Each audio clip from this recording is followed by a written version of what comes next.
Okay, I think we're back. Sorry guys, I have no idea what happened there. I'm still battling the gremlins on this new 2PC setup we've got going here. So I think we're back in business. I sure hope so.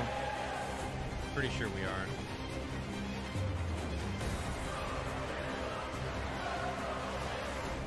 Okay, back in the game. You guys can see everything. At least I hope.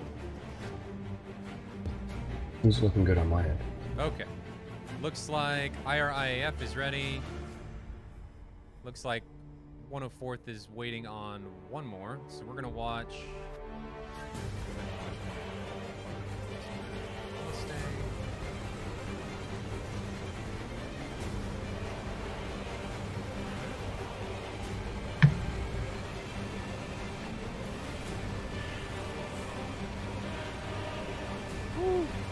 Man, I'm sorry, guys.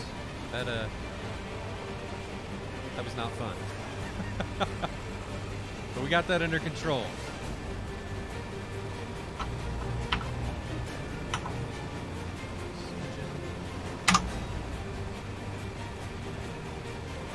It looks like we're just waiting on 104th Blaze to get down here in taxi, and we can get this show on the road. Make this a thing. We're going to watch 104th depart, and then next round we'll grab IRIAF as they come over to Sanaki, and then we'll watch 104th depart again. But Joel, we were talking about, before we broke and my system blew apart because the viewers couldn't see anything, about what your expectations were for 104th IRIAF. I know you have an association, or not an association, you know about the 104th guys. I don't know if you know anything about the Iranian Air Force, but let me know what you think. How do you think this match is going to play out? What do you think is going to happen? Well, I think I'm just, going over the aircraft selection right now with this amount of F-15s up against each other. What I believe only one J-11 up, I think that's going to be an interesting aspect of this match, just based upon the weaponry and how they're going to be engaging. The absence of a lot of the, with the weaponry the Su-27 brings to the table. I think that could play a factor in this whole thing, at least with as far as the engagement ranges and things like that. So hopefully we can get ourselves a barn burner here and get some guns. I think what to me was cool about last week was watching those matches get down into the bloody aspects of it, where you're into the guns and you're going head on and you're clipping each other. That was really cool to see last week. So I'm hoping we can get that type of action out of today's matchup, and I think we're going to see some cool stuff today. So I'm not really sure what exactly we're waiting on. I saw Blaze taxi in. What are we waiting on? Okay, we got the ready from everybody, so we'll give the fights on. Go, go, go. And make this a thing, get this underway. So, guys, this is, again, week 23 of SATAL. 104th versus IRIAF. Should be an exciting one. Like Joel said earlier, they're really close in the matchup. So, 104th is right above IRIAF. This match is really going to be important into seeing if these teams even have a chance to get into the end of the game tournament. So, who's going to win? I'm not really sure. If I were a betting man, I'd probably put a little bit on 104th, but we'll see how this all plays out. 104th historically has gone entirely F-15s. Did they do that here? No, Stooge is actually taking a J-11. Is that going to play any type of significant role in today's matchup? What is IRIAF rocking? I think they were all F-15s. Yeah, I get the feeling that J-11 could end up being an X factor in this whole thing, or at least that might be the thought process on the side of 104th. Who knows? I would love to gain a little insight into the aircraft choice decision making. Well, Stooge being the gunfighter that he is, and I think he, in chat, correct me if I'm wrong, but I'm pretty sure Stooge started on the Russian side. A lot of the older pilots did, maybe from Flanker 2.0, but there's a love for the flanker, I think, from a lot of these, especially the gunfighter guys. Yep. And we've seen Stooge in the past use this. We'll have to see if he's able to utilize it effectively coming in here.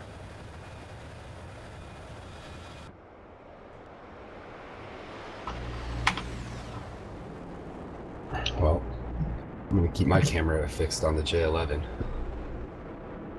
You think it's going to do anything? You think it's going to have a... I mean, it's certainly the wild card. I think we can agree on that at this point.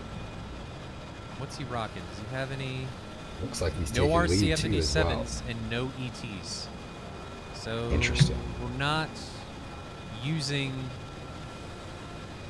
the Su-27 or the flanker to really any one of its roles that most people would say. I would say that in a SATAL environment, the ET, especially in a clear weather situation, isn't really all of that pivotal of a game changer.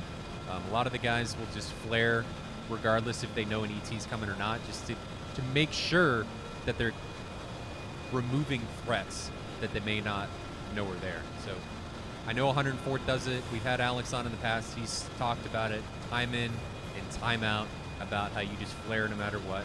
The R77 we've seen in the past not really have any critical role in any of the matchups. It's cool because it's an active, but its range is just insignificant in compared to any of the other radar guided missiles. You know, I think we're talking 10 kilometers, something like that. Yeah, that sounds about right. How far are we coming in here now? What is the separation between the two teams? We are down to... I believe Red just took the battle area. I think I saw a notification for that. 100 nautical miles. It looks like they're just entering the circle. There is a significant amount of separation between the two IRIAF groups. We're down to... well, they're separated by 13 nautical miles. So we've got a lead 2 ship of Alpha Whiskey and Challenger with a trailing element of Hawk, Hunter, Reza, and Gunslinger. While everybody from 104th is still together. There's a little bit of separation. I think we're starting to see them separating into 3 2 ships. But...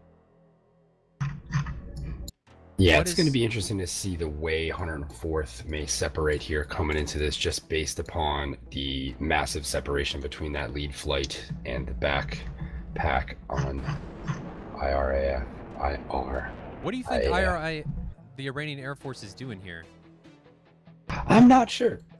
This is trying to go back through my experience of watching this to see if this is triggering anything, but at the moment, I think maybe they are sending them out to get the engagement going and maybe just try to disrupt anything that the 104th might be trying to pull right now. Because I think with something as unorthodox as what we're seeing here, you may get a reaction out of the other side that you might not normally get. We'll have to see if they take any type of offset north or south to put themselves in a flanking position for when they actually get into this engagement. We're down to 65 nautical miles as we get closer. We only have the Singleton flanker in this particular matchup. Everybody else is F-15s. I think we saw a lot of that last week where most people were flying the F-15. I guess a lot of people think that the AIM-120B has an advantage, or the shotgun that the it looks like the lead flight on Red has just split off. So the Iranians are now that lead flight, each one is taking a different course and splitting apart, and the main pack is now coming up on that same heading, it looks like. It's going to be interesting to see what 104th does here, whether they send a pack each direction and let one of the 2 flights go against that 4 flight. Well, this is not something that we've seen in any of the previous matches in SATAL. And this is... IRIAF is doing a very good job of executing this. They're staying together. Challenger 67 and Whiskey broke apart at the exact same time. Essentially got equidistance from their original starting positions and now have recommitted together. So this is definitely something that was orchestrated, that has been practiced, and may may, because I don't know how 104th is going to react to this, be a game changer in this particular round. This is absolutely this.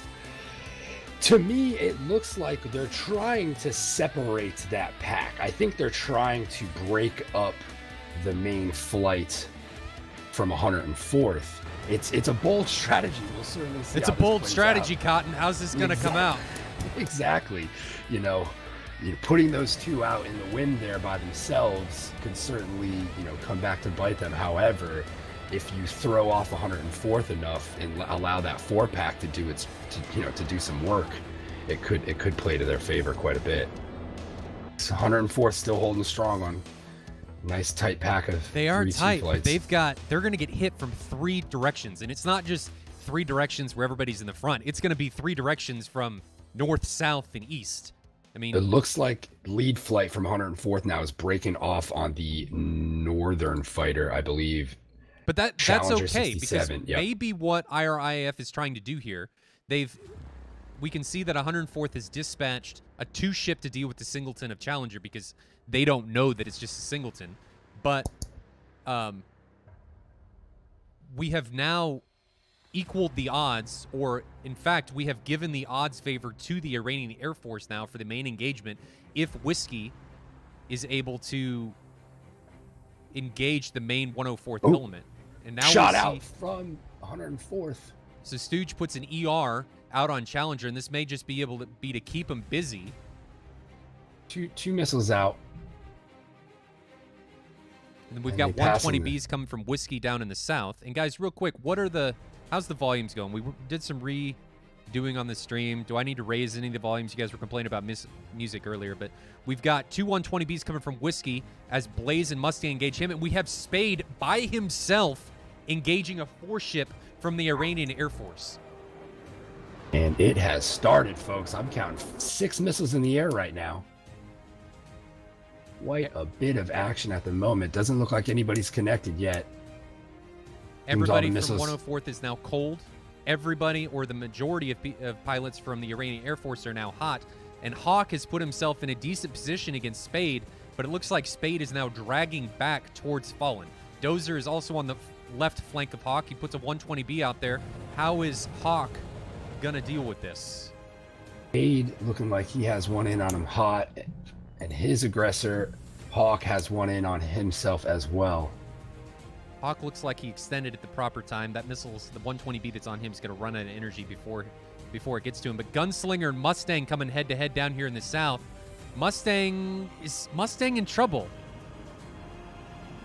That looks like it's got good power on Mustang. Is Mustang in trouble? Oh, looks like he avoided. We saw it just come by him. I don't know how he got away from that, but he's able to get away from it. Reza up here in the north is in trouble. He's got a missile on him. Is that going to hit him? No. These missiles look like they're having difficulty tracking the targets. Fallen's got one on him with good energy. Reza again has one coming on him. I think that Fallen was from goes down. Stooge.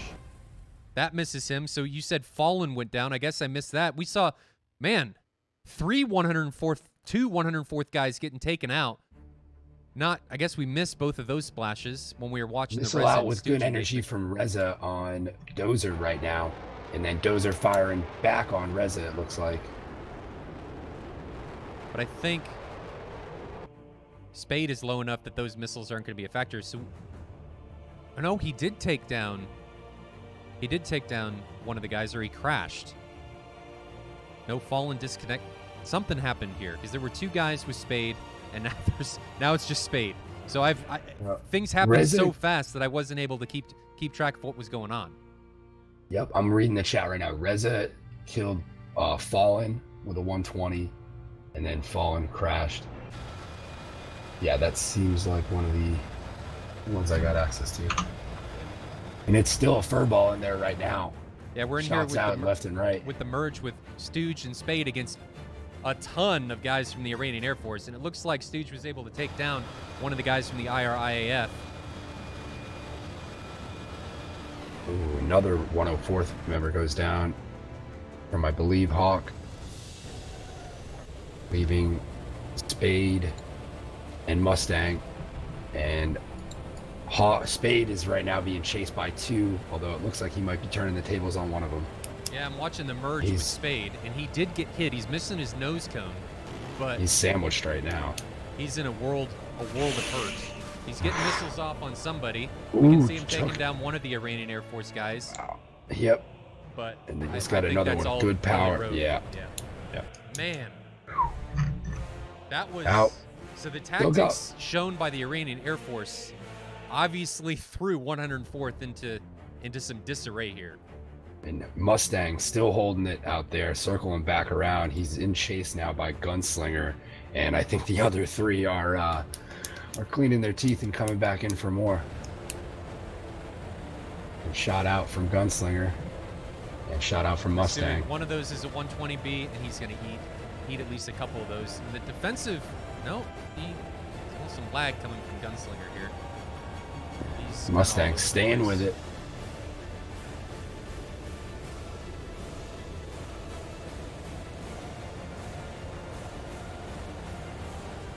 I always see some really weird things going on with the F-15s with the flight models, with people flying them. It's like they're not smooth. But Gunslinger's here to merge with Mustang. I think he lost track of him. Because you know he's going to come out on the other side of that hill. There he is. Mustang looks like he's got nose authority here on Gunslinger. He's making the turn in on him. Does Gunslinger see him? Yeah, nope, now he does. There's a missile. There's what I assume is an AIM-9, and Mustang's able to dispatch Gunslinger in the 1v1 there off to the west. But he's Mustang, got 3 left to deal with. Yeah, still has 3 more guys to deal with of Reza, Hawk, and Whiskey. But he looks to have... He sees... I think that's Reza. Oh, but Reza now Mustang misses on a close pass. He's still got 1 from Whiskey on him. It looks like Hawk is now moving in on pursuit, but this could be a head-on. Shot out from Mustang. Coming from Mustang. Reza doesn't see it, but we can see an aimed 120. I don't think Mustang sees this one. Valiant effort, though. It was a valiant effort. We saw Mustang get engaged by 2 bandits over to the west. He was able to dispatch 1. In some weird, I'm gonna blame that on lag tactics coming from Gunslinger. That F-15 was doing some weird stuff. But I've seen them do some weird stuff. But yeah, that can definitely play a factor in. The Iranian Air Force is able to take it in a decisive fashion here in round 1 of week 23. Do we think that their initial formation coming into the engagement played any significant role in disorganizing 104th? What do you think? Well, I think that certainly is going to play into how they prepare, and as far as what they, what their preparation includes for, kind of gauging the initial onset of the fight, and whether, I guess, as a group they were prepared to handle something they hadn't seen before, or whether that was something they'd kind of discussed. I don't know. From what I saw here, I'm going to lean towards that maybe was something they hadn't seen as a group together, and it maybe took a little bit longer than normal to kind of sift through what needed to be done to sort that. You can probably assume that that may have had an effect on the overall fight. Yeah, it just felt like 104th was discombobulated coming into that engagement. Maybe they weren't. Let me come back here. Maybe they weren't discombobulated. I think it may have been just a misread of the situation, because we saw 2 104th guys break off of the initial formation and head north, but they were engaging a singleton. So when they did that, they put themselves in a numerical disadvantage when they were engaging the main force, because then we saw 2 guys break off and head to the south bandit.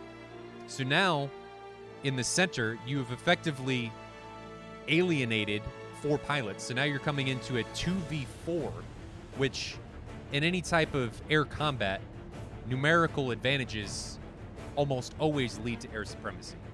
I mean, it takes a lot of tactical skill and ability to be able to overcome that. And when you're getting into 4th gen, 3+ gen fighters, it makes it even more difficult, in my opinion, to overcome that.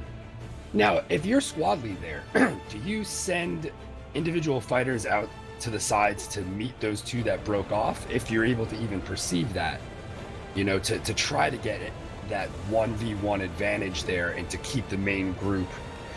I mean, I guess at that case, my thought process is to try to keep the numbers matched up. Try to keep man-to-man coverage there, if you will. Well, I think you do have to engage them, because if you don't, you put yourself in a situation where you're sandwiched on 3 sides, which is not a position that you want to be in. No. However, when you do this, and this is what I would do if I was the flight lead. I'm not saying this is right, wrong, whatever.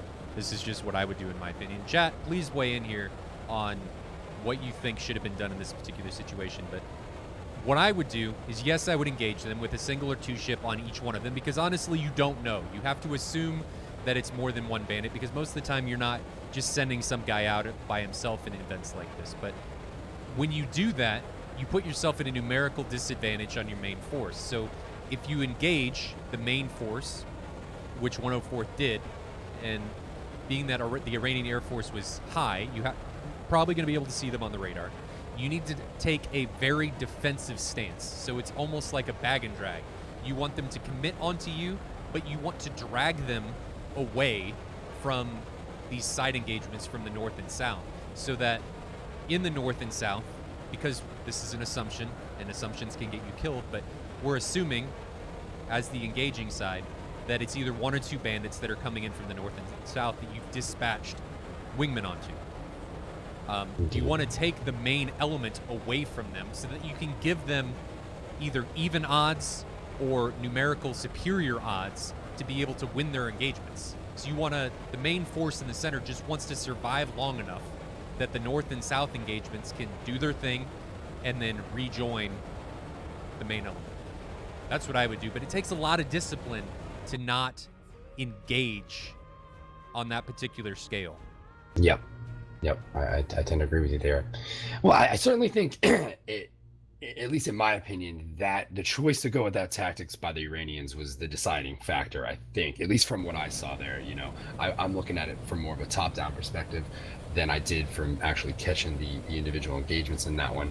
But it did seem like, from looking at it from above, that split off certainly caused it forced a decision on 104 that they probably weren't prepared to make. And I think that might have been the bigger factor in this first match of the morning. Right.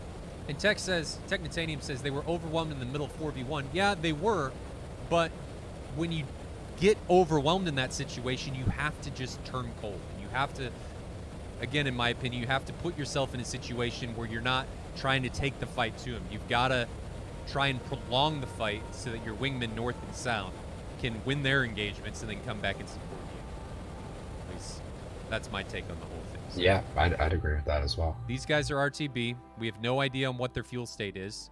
They are 40 nautical miles out at, how high are they?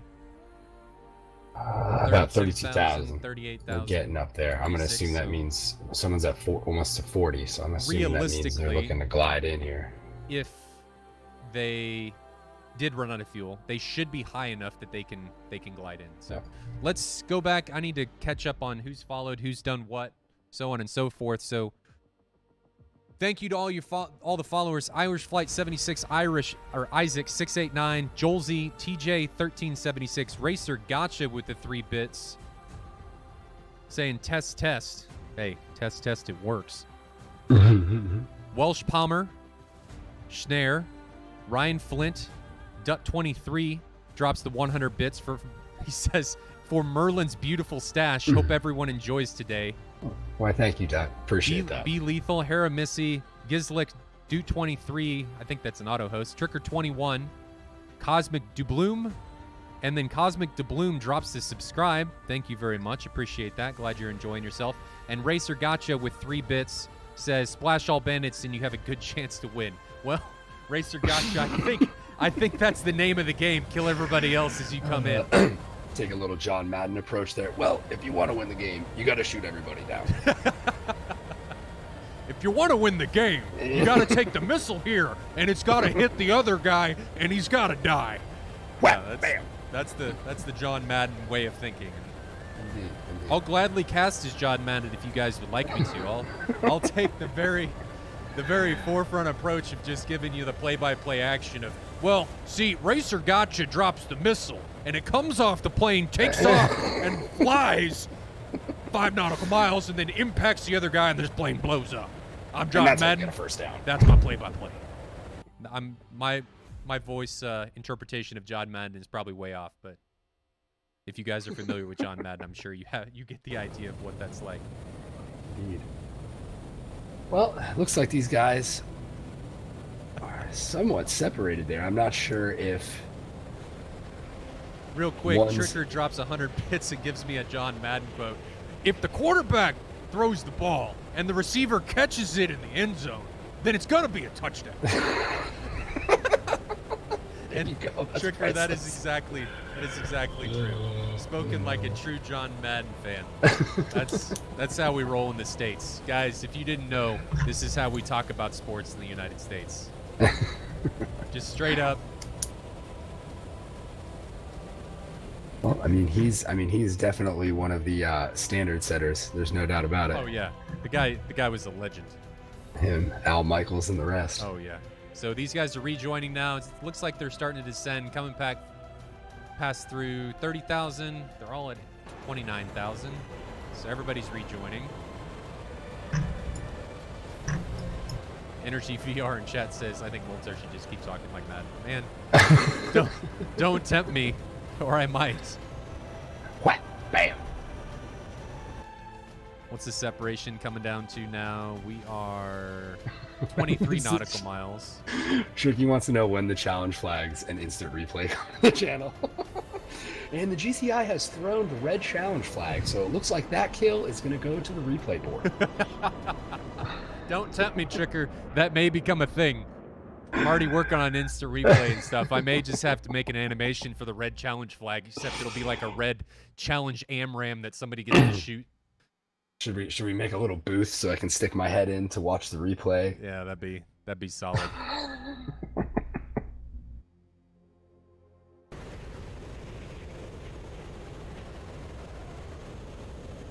So I'm assuming everybody from the Iranian Air Force is doing decently on fuel. Looking like it. What's the speeds at right now? 450. 300 knots. Yeah.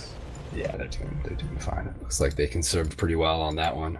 Yeah, that to me is, through the weeks that I've been watching, to me, I guess one of the more interesting aspects of it, and just from what I know myself, I tend to be a little heavy on the throttle when I fly, and I always end up burning through gas, probably a little bit more than I'd like to. So to me, one of the more interesting aspects of this whole competition is the fuel, consumption and how you manage fuel in that intense of an environment.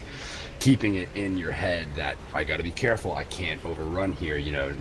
This one guy in front of me, I'm going to shoot him down, and I still got to try to shoot down a few more after that and make it back.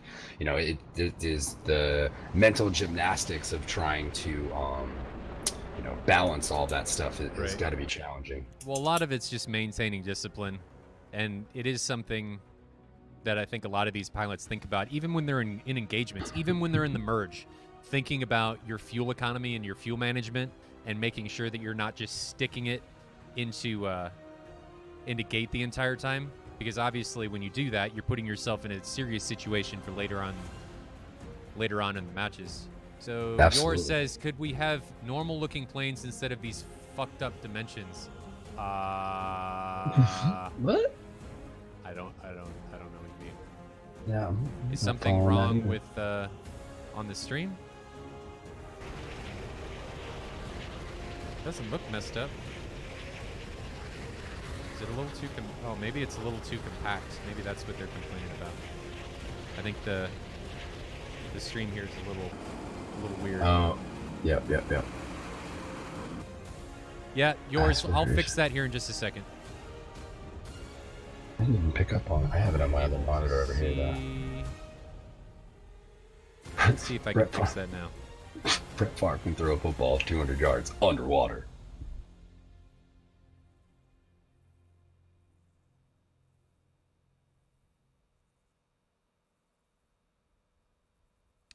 Aha! I see what the problem is. Uno momento, por favor.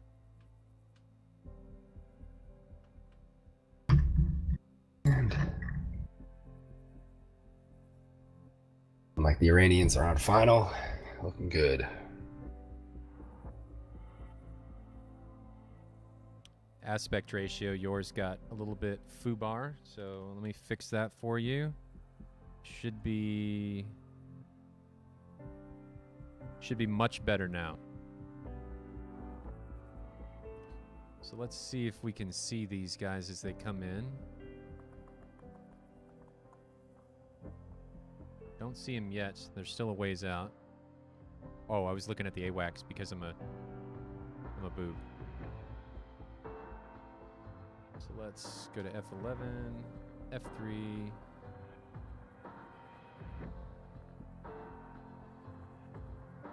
It's kind of a boring song. They said spectate an aircraft. Yeah, I was fixing some stuff for you guys. Yours was bitching that my stream looked like poo. Hurt my feelings. These guys are coming in rather steep, but it's nice to see them all coming in together.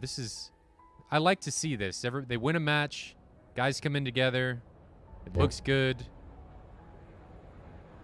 Definitely got that professional feeling to it. There's no doubt about it. Looking good now too as well. Nothing like a good formation landing, right? It's a good formation landing to me is just a good climax. Yep. Chat's going to take that sexually, but it's a good climax to a great round.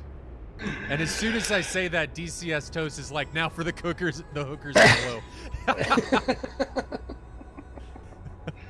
So we see like a party. The Iranian Air Force, which honestly, guys, if I'm being honest here, surprises me. I thought I was given the edge to 104th. I'm just being honest here. But throughout the rounds, we have seen massive improvements by a lot of these teams.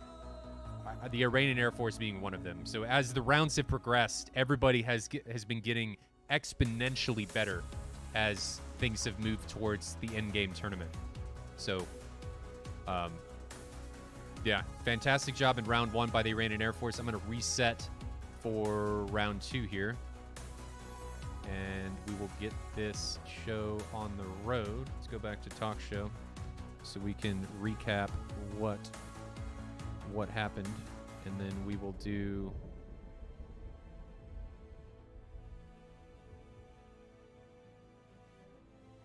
yeah, you got the server up in front. There you go. Yep, but I gotta grab the view. So Joel, what did you think throughout that? What were your opinions? Give me your thoughts start to finish while I get the tactic ready. Our initial impressions as we were seeing, the formation tactics kind of unfold, I certainly think that, like I said before, played one of the bigger parts in it. I think we got a decent matchup out of it. It seemed like we had ourselves a pretty solid furball there for a bit. Didn't get down to the 1v1 gun matchup that I think everyone loves to see. However, I still think we got ourselves a pretty full, complete match there with some fireworks in between. So hopefully round 2 here has some more entertainment for us with the 104th trying to come back out and even things up. I think you're going to see them come out a little hungrier. Maybe we see something a little bit unorthodox out of them. I'm curious what we're going to see out of the Iranians after pulling that first move. What do you come back with after that? That's a good point. Are we going to see the Iranians do anything different? And sorry, guys, if I'm not looking at you, I'm moving some tac view stuff around so we can look at the tac view stuff here. But the Iranians did an amazing job, and I think caught everybody off guard, including us casters, as to what was going to happen during that round with the tactics that were employed there. So I'm interested to see if they have something else up their sleeve. So speaking of that, let's jump to tac view. Please work. Of course you don't want to work because we'll just use it here. It's fine. We'll just use this. So guys, we're looking at the tac view. You guys liked tac view a lot last week, so we're gonna go over it here. I'm again by no means a tac view wizard, but we will try and do what we can here. So let's get into the engagement. So we can see right here is when everybody starts to split off. And I think this just took everybody by surprise. I don't think they were trying to hide. I don't think they were trying to do anything. They were just trying to get 104th to separate. And honestly, it worked. So as we're coming in here, we can see the initial breakup from 104th. Fallen and Stooge break off to the north to engage Challenger. And then late, we see Mustang and Blaze break off to engage Whiskey. And this is what I was talking about earlier, about what I would do in this particular situation, where if you're going to break up like this, if you're going to send guys north and south, the guys in the center, Spade and Dozer, have to be extremely disciplined. They can't overextend into the main element because everybody's high, so they know, and they have GCI, so they know that that there's at least probably 3 or 4 planes here in this area. So if you're going to go in there, you've got to be disciplined. But when you're disciplined and you egress from the situation, you can't then decide, well, I'm just going to turn and run towards Fallen and Stooge or Mustang and Blaze. You have to drag away from them so that Fallen and Stooge and Mustang and Blaze and their 2-ship elements have a chance to be able to engage these north and south elements. So, and I think that's where everything went wrong. So right here, we can see that Dozer breaks off south, and we can see that Spade breaks off north. Well, what you're doing here now is just bringing the fight everywhere. So Blaze and Mustang and Fallen and I think that was Stooge who eats that 120 early. No, he doesn't. They're not isolated anymore, so now they're having to deal with more of these pilots up here to the north and south. This is where I think 104th went wrong. Instead of using their numerical advantages in the north and south fights and bagging and dragging the guys in the center or keeping them occupied off the north and south engagements, they lost the advantage that they could have, and the Iranian Air Force took full advantage of it. Indeed. Man, they really just mesh right in there. And right after the north and south engagements, who's our first kill? I think it was towards the north. I want to say... I don't see it yet. There was a whole I think there was a whole volley of missiles. Fallen. So Fallen actually gets chased down by a 120. I think he just extends late. Let's see. Not really. I think it's just, yeah, he just gets in trouble because Reza fires an AIM 120 from Mach 1.5. So because of that, that missile as it comes off the rail has a fuck ton of energy. And he just can't get away from it. So after the initial engagement, everything divulges into your typical just brawl, as I'm gonna call it here. Everybody's everywhere. It was really aggressive after that initial user left your channel. That initial tactic that the Iranian Air Force put out there. And that was really the big thing that I wanted to look at, was really just how they dealt with that. We can see the last engagement. I'm skipping most of it because it was just a typical engagement here, but we can see Mustangs. Oh yeah, he fought it out at the end there. He did. I think he got himself into trouble because the engagement with Gunslinger took so long. I don't know if that was lag, but he made it so the rest of the Iranian Air Force could get closer to him. Yeah, that was his undoing. So we'll jump back in here to the rounds. Round 2 awaits us.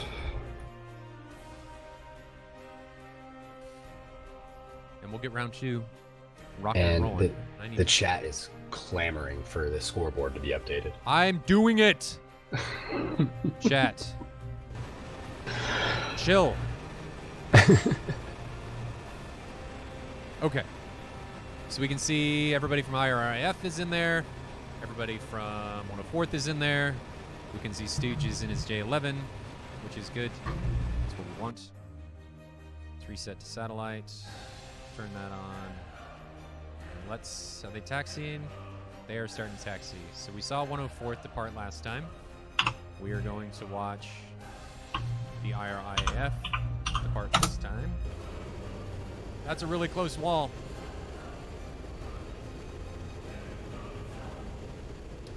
Let's get over here. Watch these guys taxi. What do you, chat? You guys aren't giving me much input here. What do you guys think of the round? What do you think of? What do you think either team could have done differently? What do you? What's going on? Let me know. Let me tell you how you're wrong when you tell me. I'm just kidding. I won't do that. Okay, I might. It looks like Tricky threw a challenge flag on the score update. We're gonna have to go back to the replay on that one and get that figured out. Guys, if the scoreboard isn't updated in a timely fashion, we have to replay the round. This is obvious. So it looks like we've got the Iranian Air Force taxiing.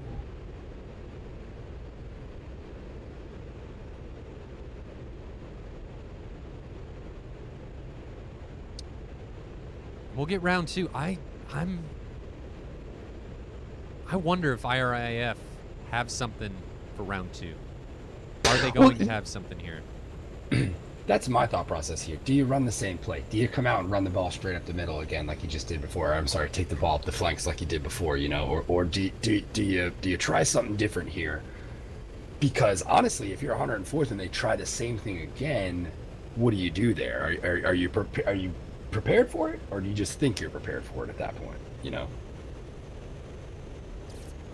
I don't know. I don't know, Buckeye. I gotta ask you a question. Did you just subscribe, or did you hit the subscribe button on YouTube? My alert's telling me it was YouTube, so I don't know. But thank you for whatever that was. If it was a subscription, thank you very much, buddy. Much appreciated. Yeah, I'm I gonna don't. point out an interesting comment by Tricky. He says the 104th needs to come out with the people's elbow, and I would tend to agree with that. I think that might be an advantageous tactic for him. You think if being aggressive?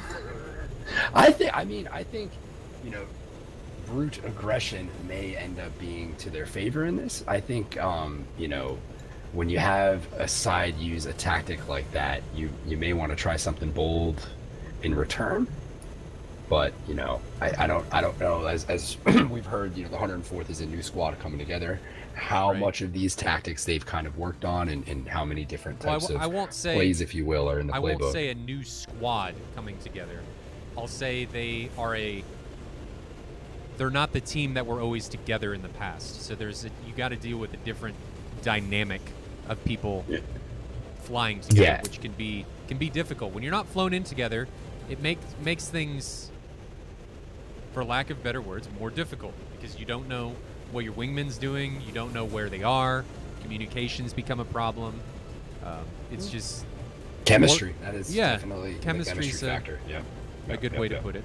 No, absolutely. I think, you know, regardless of what you're watching, I think when it comes down to competition like that, chemistry and experience are paramount factors. You know, at least for me, when I'm watching something like this, I tend to side with the team that's got more experience in the situations, and, you know, has that chemistry factor, because a group of guys that mesh well and work well together, even if they're not the most skilled, are gonna have, you know, I think, an advantage in a lot of fights. Yeah, I would agree with that, and we see that as evidence with a lot of the teams in SATAL. Let's use SF for example. They've flown, a lot of the guys have flown together. RVE, a lot of the guys have flown together for several years. So you see in the elements of the guys that have flown together, you can just see the communication that happens when we're watching them here in the event. Absolutely. And then, you know, I think one of the other X factors that we don't necessarily get to hear right now through the stream is the GCI, how the GCI factors into this whole equation, and, you know, how they can either hurt or help a team in one of these matches. You know, that I can easily see that getting crossed up real quick, or, you know, how is that chemistry there? I think that's definitely an important aspect to know, you know. I wish we could tell what the GCIs were seeing, what they were communicating with their teams, what they were were doing. Okay, so the Iranian Air Force looks like they're lined up. Sometimes I really hate How DCS 3 does bags. this. That's an interesting note by FML. 3 bags here. We've seen that a lot, actually, from different teams, especially the Chinese, people taking 3 bags. So I've got Iranian Air Forces ready. Let's check to see, is 104 ready? And we'll get round 2 underway for week 23. They say yes, so fight's on.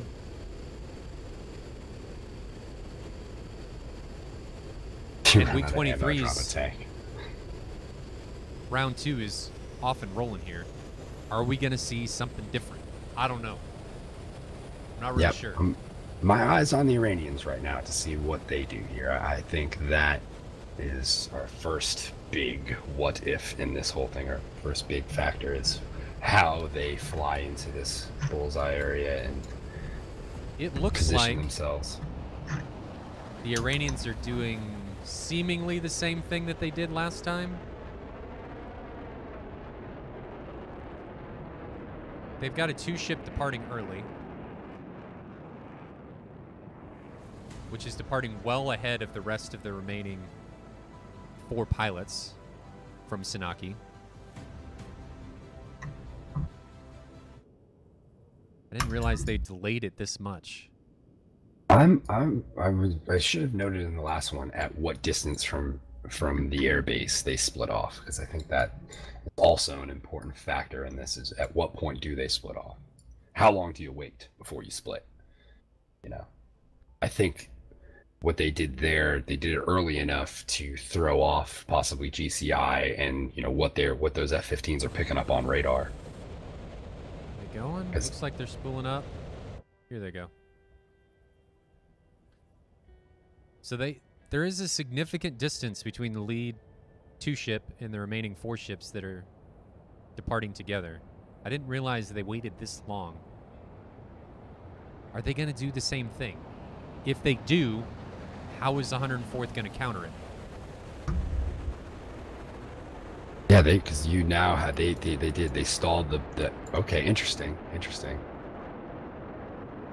So now you're seeing a similar tactic to what we saw to the Iranians, where the Iranians launched 2 ahead of the initial pack before, and we'll see if they split off. So, you know, maybe 104th is trying to throw that same tactic right back at them and see how they respond to it. Or maybe the 104th is going to pull something different here. It'll be interesting to see what these 2 ships do as they get closer to bullseye. Yeah, is the 104th just making the assumption or taking the guess that the Iranians are going to do the same thing? And if they do the same thing, do they counter with just the same tactic? Send one guy north and south to engage the lone elements and just bet that they can win in the 50-50 on the one? That's my take. If you can gain the knowledge that they're splitting, you know, roughly around the time they split, you have the time to send those guys out, because to me, I'll take any one of my guys in my squad and send them out on the wing. I'd rather see that one-on-one matchup than us as a group be put to a numbers disadvantage. So, you know, have the confidence in your guys in your squad. Send them out to go meet those guys in the wing and hope they're going to come out of that 1v1 engagement, you know, and rejoin the group with an advantage over the other squad at that point. At least that's my thinking on that. You know, the thing I don't like about the singletons, though, is that you don't have anywhere to fall back to. You don't have anyone to fall back on because you're by yourself. So if you get in the shit somehow, it's just on you to deal with it. And now, the next big question, and it's been brought up in the chat a few times, is the bags. How are the bags going to factor into this? Because you have what looks like 100. The 104th is running 2 bags, and I think it's the Iranians that were running 3. Correct? Yes. So how is that going to, you know, how is that going to factor into this whole equation? Well, typically, as I think this has been discussed time and time again, it's like beating a dead horse, but it's 3 bags are really only good for ferry flights. When you're in these close scenarios, and Microvac said there's a narrow band where it makes sense, but I don't know. The 3rd bag increases the drag to the point that you're not gaining. It can actually be detrimental to your drag on the plane and your fuel economy. This is kind of a cool shot. So you've got the 2 guys here. Who are our low guys? Challenger and Whiskey again. And then you can see the high 4 ships. So there is some altitude difference here from the Iranian Air Force. The low guys are rocking at 20,000, and the high guys are coming through cons, so we can assume they're right around 30,000, maybe higher, depending on how high contrails are. But this could make it a little bit more difficult to sort. What is it? 2 red fighters turn back? Fade and Dozer now pulling back towards... What they're probably doing is just getting into 3-2 ships. So they're just getting some depth to their formation. So they're going to have a 2 ship come in with Mustang and Blaze up front, and then Fallen and Stooge in the center, and then the trail of Spade and Dozer coming in the back. So it's just providing depth so that if they do turn cold and they've got somebody chasing them, that they have somebody that they can run to. And if we do look over at the Iranian Air Force, we see them doing the same thing that they did last time. The lead 2 ship is now splitting up. This could be a reason why the 3 bags on the side of the Iranians, you know, to be able to pull that maneuver to come back, circle around, and gain some separation after you're already airborne. Could explain the fuel. But how are they gonna... How is 104th gonna prosecute this? Yeah, this is where it's interesting. Now they have... it looks like Challenger... Now they've split, yep. So they seem to be executing the same maneuver that the Iranians did the last time, and we still have that 4 flight coming up the middle. But we may see an earlier separation from 104th, and it looks like we are. We can see Stooge and Fallen breaking off. Yep. This is an interesting strategy by the Iranians right now to stall that 2 flight back, and then seemingly now, I don't know if they don't see Challenger down there to the south, or if they might. Are just not concerned. You have to assume that they do. But what I don't really like from the Iranians this time is that the tactic was executed earlier. So instead of putting themselves in a situation where they're going to be able to sandwich them with 104th not being able to react, they've put themselves in a situation where 104th can see them separating. They can then decide how they want to prosecute the situation and then execute it. So it looks like 104th is in a much better position to do that. They're not as clumped up as they were in round 1.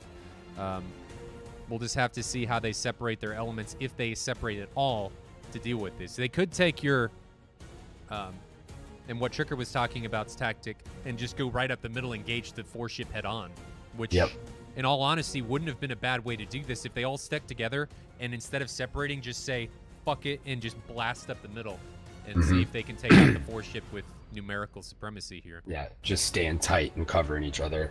Yep. Well, we'll see. It looks like the back 2 flight now has routed off for Challenger. So it looks like you have Spade and Dozer moving in right now to counter that. The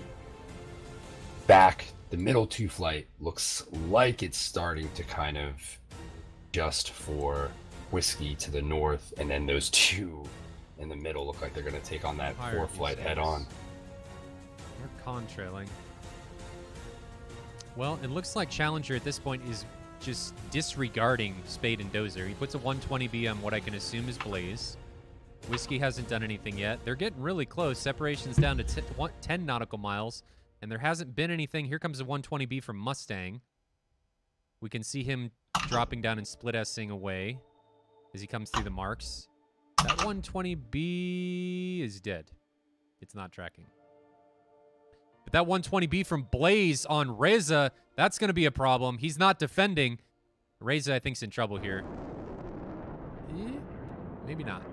Shots out everywhere. Nope. Okay. That flew right by him. So nobody's been hit yet, but the Iranians are hugely aggressive.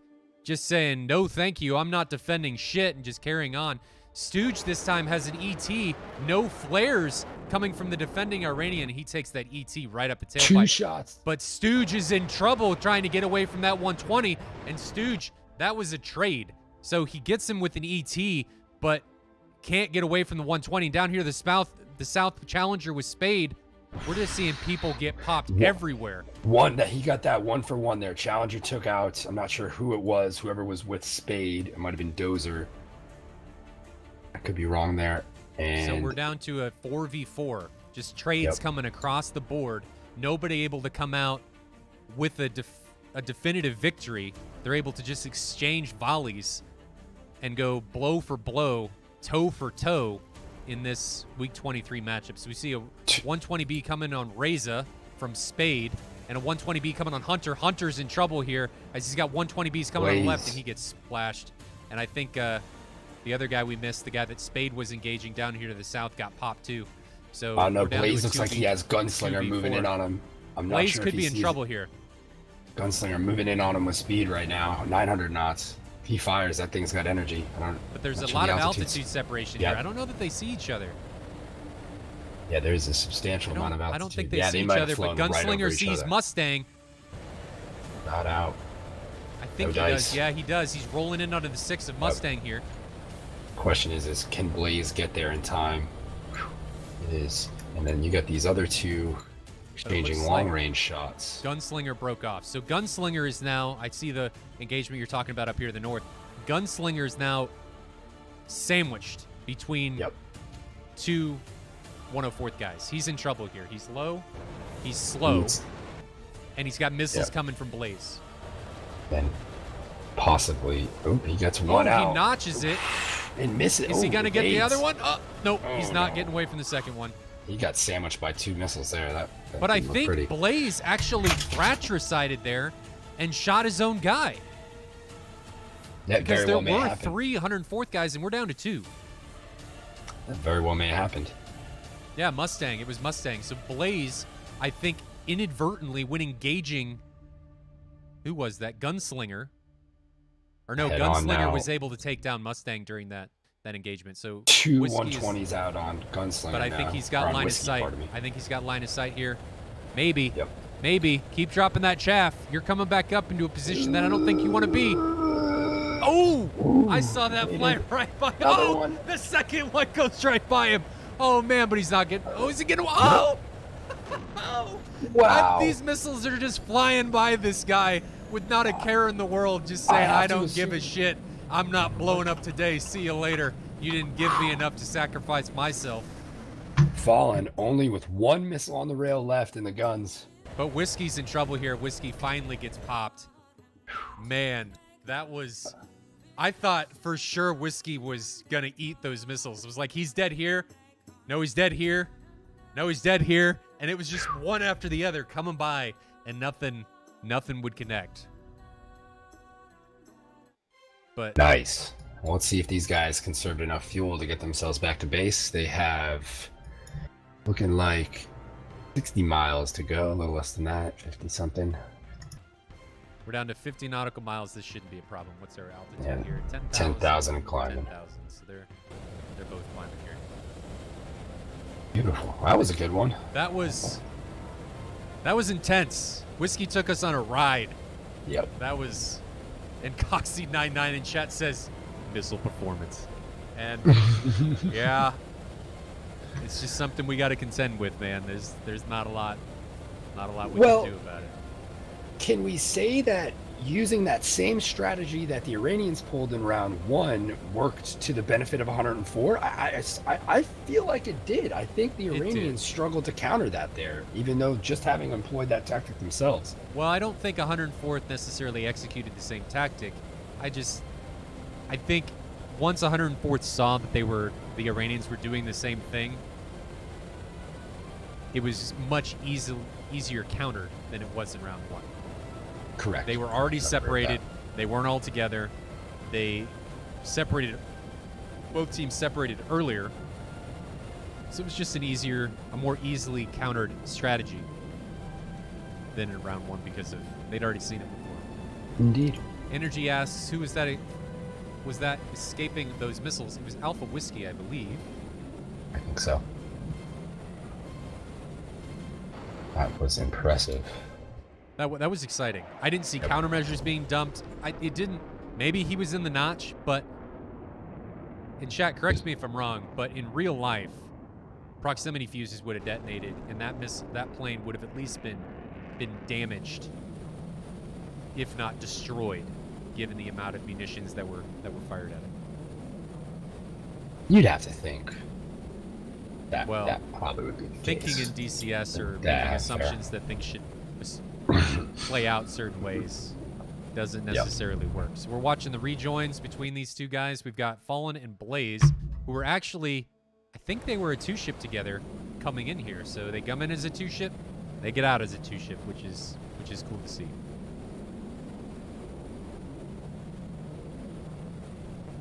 How'd you think that round played out? I'm gonna, while you're doing this, I'm going to, well, I'll deal with it later. I can't really do the tac views yet because you guys would take away from what you see on the screen. But how'd you think that round played out? What were your impressions? Well, I think it started out fast and furious, as most of these do, and I feel like with the separation of those two flights kind of spreading things out along a larger area than probably we'd normally see, I think it allowed some of those engagements to kind of play out in a little bit better form than they normally would be in a tighter furball there. So I think it was nice to, it was nice to see 104th be able to turn the tables there and employ some strategy of their own, throw that right back at them, and get some results out of it. So hopefully, you know, it's going to be curious to see if they both split off going into this third match here. You know, do you go with what's worked for each of you in the previous rounds? That's a good question. Do you reformulate, or you just keep doing what you're doing? Right. I mean, it'll be interesting now to see if both of these, you know, if both squads employ that same strategy and send those two fights off. Then you're going to have them kind of matched up, and then you'll have that 4-on-4 in the middle, which that could be interesting within itself. So who said that? Jason Thocrary says we got proximity fuses, but yeah, I realized we got proximity fuses, but yeah, I'll just leave it at that. Right after DCS we don't need to get into the missile discussion that we always get into on Splash One Gaming, Discord, and all that stuff. So I guess we can take this time to thank our sponsors and everybody that's given to make SATAL possible. Big shout outs to Light ATC, TacView, Buddy Fox. We added another one, Sky Knights. We'll be doing a giveaway for stuff that it's a game that he's released on Steam, so we'll be doing, I've got some keys to give away for that coming up in the future. Big shout outs to Heapler for everything that they've done. Without any of you guys, I say it week in and week out, but this wouldn't be really possible. So thanks again for everything that you've done. I know the viewers, or I hope the viewers appreciate it. But yeah, we're watching these guys come back in. We're really close now. I don't think fuel's a problem because they are moving 600 knots as they start their descent. And with just the length of that round in general, you'd have to assume they're pretty good on fuel with those big old tanks in that 15, unless they gunned through it a little more than you think. But that seemed like it was quicker than some of the other rounds in the past, right? Yeah, this particular matchup of SATAL is going rightfully quick. Indeed. We are motoring right along here. And I can see Blaze is breaking off, so this will not be a two-ship landing. I'm assuming that Fallen is going to be coming in by himself on a straight-in approach here. Is there any damage on any of these aircraft? Or I didn't see any. Clean? They both looked clean. I'm looking at the wrong plane, so we need to grab Fallen. Go to F11 and it's on final. See that low?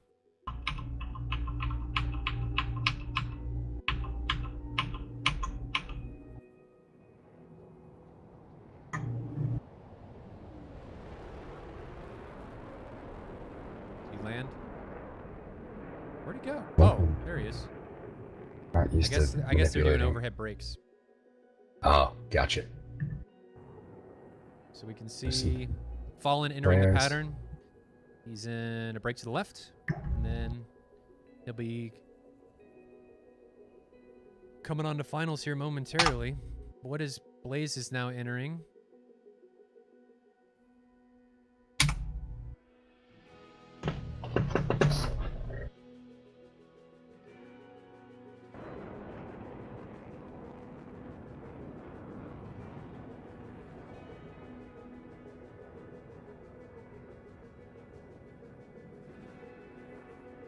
Well, definitely, I think we're going to have ourselves an interesting round 3 here, just based upon what we've seen in the first two. I think regardless of tactics they end up deploying, I think you're going to see this finish out pretty well. Got that feeling right now. You got that feeling? I got that feeling. I've got the feeling or the hope that these guys are going to do something a bit different in the next round. Yeah, just two completely different, outside the box from what we've seen so far strategies. Yeah, that would be nice to see. Something unorthodox, if you will.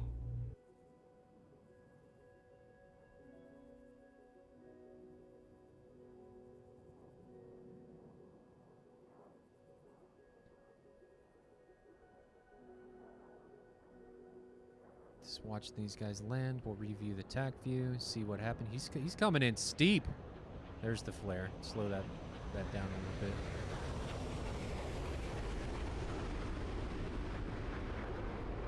So Blaze now. Let's do a ride along here.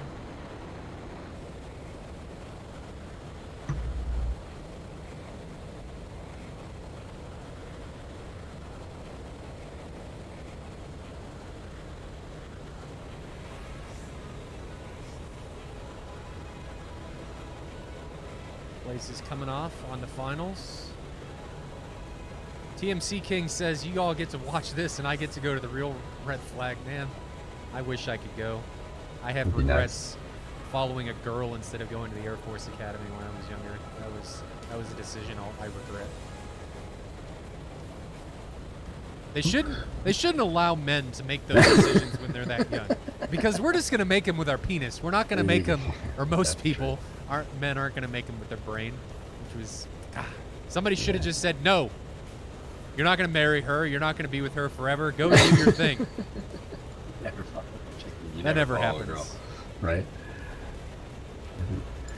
Solidus is a little disappointed you haven't updated the scoreboard fast enough. God damn it, Solid. Yeah, I probably should have updated it as soon as they touch down, but just haven't done it yet. It's not over yet. It's not over yet. Still got time.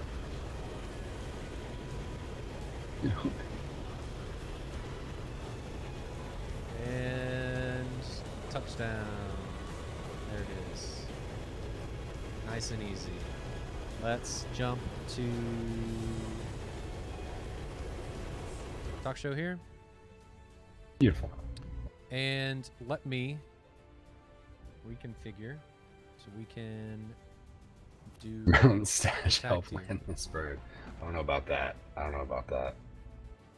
Alright, make sure she's looking good for you. Chat, what did you think about that round? What did you think was going to come of that? Format is not supported. Are you high, attack view? Might be. Oh, it's probably because I haven't ended the attack view yet. That's probably why. So we'll do this.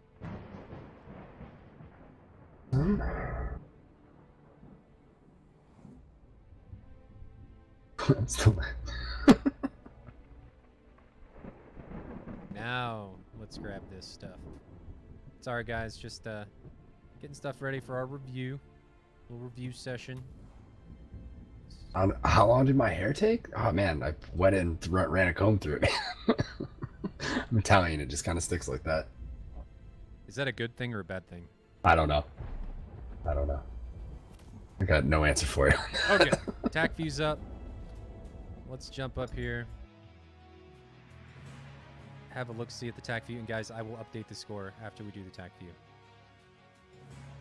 You tell me, I will ban you. Okay, I won't do that, but don't tell me.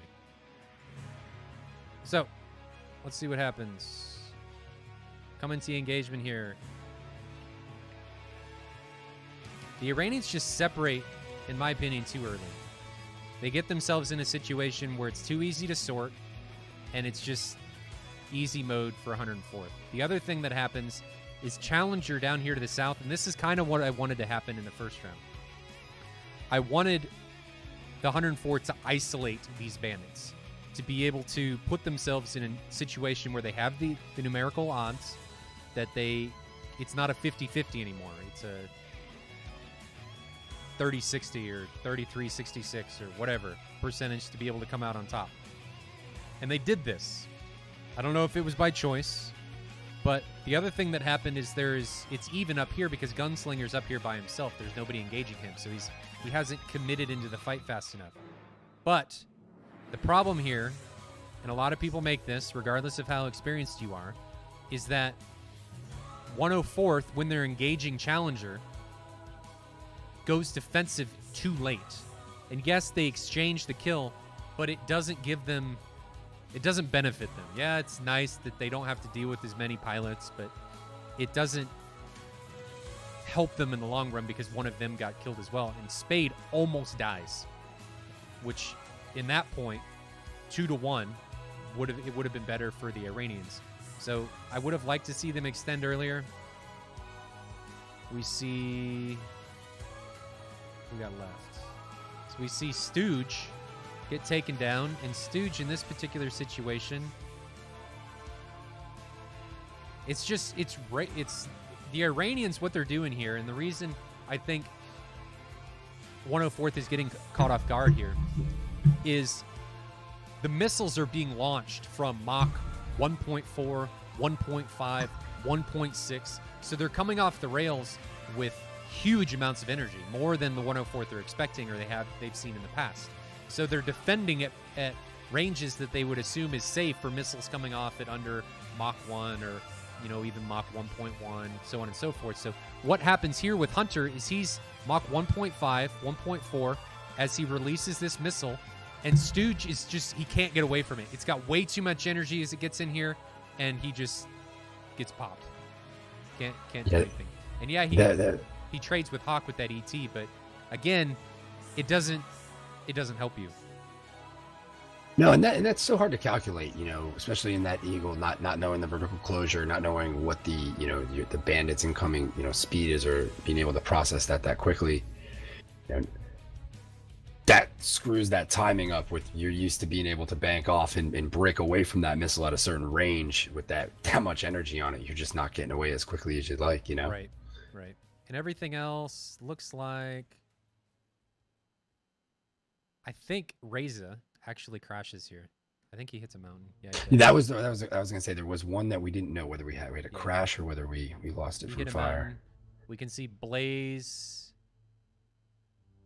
Hunter just unfortunately defends a little bit too late, but everything else is just plays out.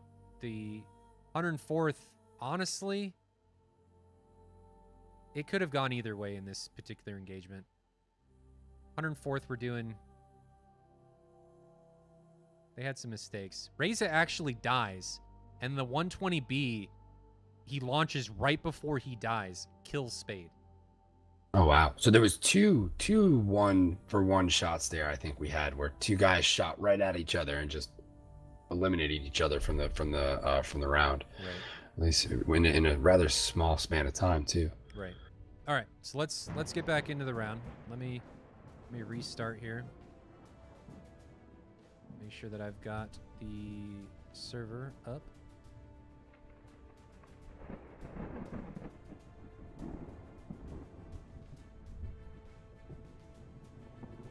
But we're seeing repeatedly in these rounds that the Iranians are launching these missiles from just high Mach numbers or higher than we normally see, and they've just got too much energy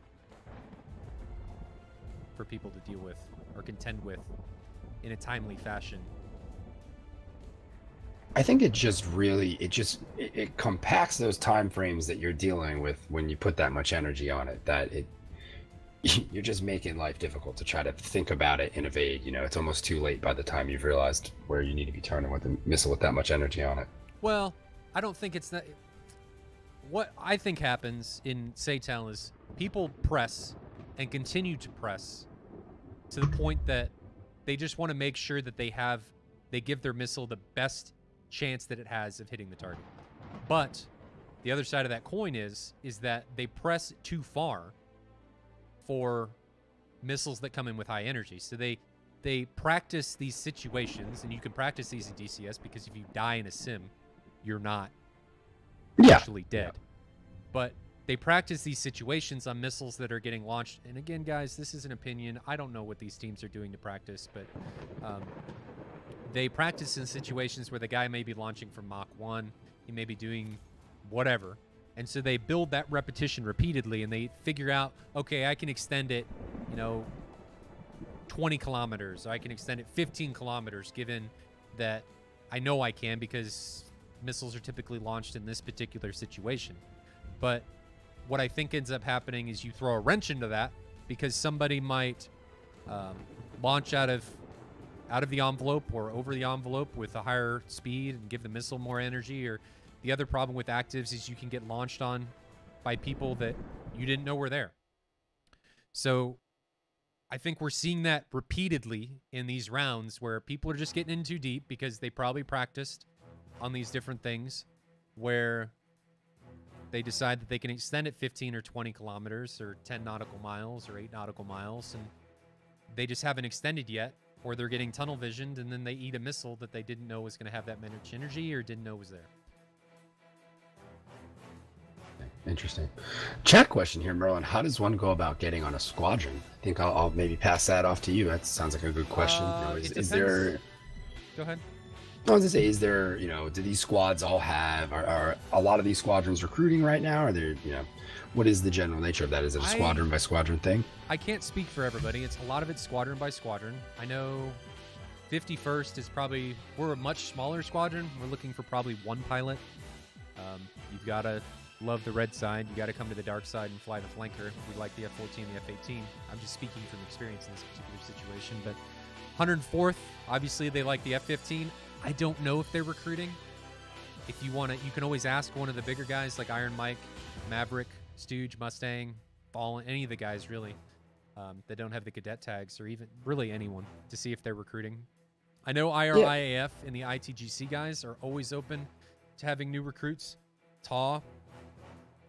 Really, the thing that you need to do is just talk to some of the members and see what their recruiting process is, or if they're even recruiting for that matter. And I think another good thing to do is to, check out the merge page, go through the standings, look at all of the teams that do compete in there, and that's going to give you a breakdown of, who, if you'd like to compete in SATAL, you'd like to kind of get involved in doing something like that. Those are all, there's all the squadrons you can choose from to try to go and see who's recruiting and see which one kind of meshes with you best of those that are recruiting. So that's probably your best bet as far as getting involved. Again, just look at the page, then contact the members of the squadrons, or get on their website, jump on their TeamSpeak, their Discord. Just talk to people. Coxie says 100 Kiev is recruiting. So if you're interested in the Su-33, I know they fly that. Give Coxie a PM. Awesome. But if it's something that if you're wanting to compete in SATAL, if you've got your own squadron and you think that you guys may want to compete, or events like this, let me know. And we'll see if we can get you in for next season. I'm pretty sure we're going to run this again, because it seems to have gone fairly well. And I think we're going to try and do this again, maybe with some new stuff, maybe some more events. But I know I want to do some smaller scale BVR stuff, where we might do 2v2 BVR, 2v2 guns or heaters, and then do guns only and do all that stuff. So it's not just going to be SATAL. We're going to have a rash of different things. So Tom says, thank you. I'm very new to DCS, like 3 weeks new, but would like to get into it. So the best thing for there is just get into a server, get on a TeamSpeak, and just talk to people. One of the things that I love about DCS is that the community is very open to helping. I moved away from Arma because I got tired, I say this all the time, of people saying they're going to fuck my mother. And it was just, it gets old. And DCS, the community, I think, is a little bit older. So you don't have a lot of that. But just jump in TS and talk to people. Nubs Cockpit says, how many rounds left in SATAL? It's the 23rd week. There are 30. So 7 rounds. And then we get into the tournament. And it's time to crown a champion. Yep. I don't know who's going to win.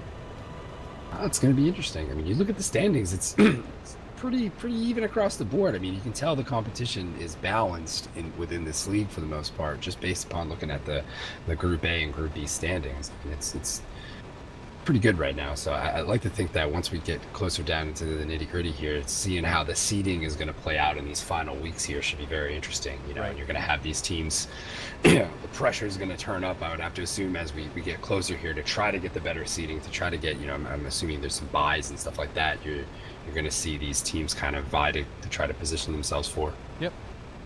That's at least how I think it's going to play out. Absolutely. Microvac says scoreboard. I fixed it already. Combs, I see you saying you're playing with an Xbox controller there. There's an interesting guy out there, does some really cool stuff with the Xbox controller, refueling upside down, all kinds of stuff. I've seen his videos all over the place. People don't give the Xbox controller enough credit. That's how I fly in Arma. Yep. Granted, Yep, I just yep, kind of same here. took a leap of faith with DCS and bought a Warthog without actually flying DCS before. So I lucked out there. My girlfriend, my wife, now girlfriend at the time, thought I was crazy, but we made do. Ask if these teams are ready. And we'll get this round 3 deciding round. It was the deciding round last week between SF yep. and who was it? Chinese Festival? In Sky. That's right. In Sky. And it came out to a tie after Farrago going balls to the wall 3v1.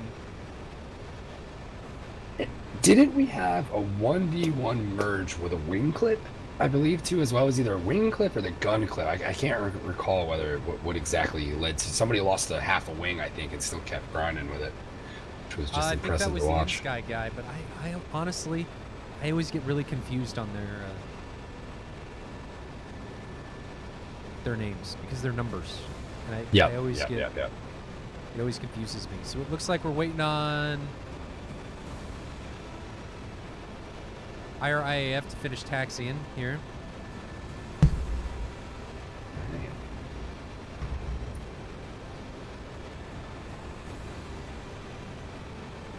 And then we will get this show on the road.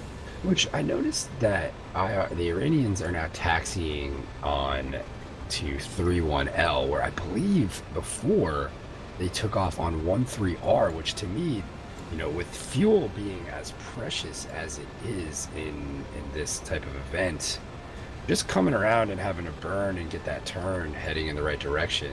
Well, it was like I you're don't almost know putting yourself that at a it needs to disadvantage. be. I don't know that it's that big of a deal because you want to actually enter the fights with as little of fuel as you need because it decreases your weight, it increases your maneuverability, and increases your ability to create speed. Yep. So you do want to burn some fuel going into these engagements, but you just want to see or be on the right side of the game to make sure that you have enough fuel to then make it home. That makes sense. Hiroshima, I'm getting you. Hiroshima. I'm trying to get you a picture of my setup. Trying. Hiroshima and I split a pair of Cougar MFDs this week. Did you now? Yes, we did. Although I wish I had waited because I think I paid 70 something for them on Amazon. I think I saw them somewhere this week. I posted on Hoggit once for 60 and then another for like 55 or something like that. So I can imagine those things are going to sell out everywhere pretty damn quick.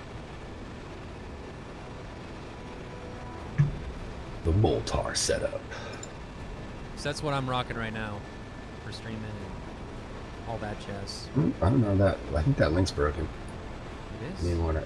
I'm not sure. It didn't give me anything. I got a zoinks. You've taken a wrong turn. No worries. Imager sometimes being done. Guys, we're just waiting on our IAF to be ready. God, I talk like I can't talk. Let's try this. Microvacs, that's priceless. Mirage 2000 Life is 95% troll on the superior platforms, 5% spaceflight. There you go. That's a fixed link in the setup. Boom. All right, they're ready. So let's get this fights on. Go, go, go. And get this show on the road. For round 3, the deciding round. Which I don't think we really don't have all that many round 3s in here.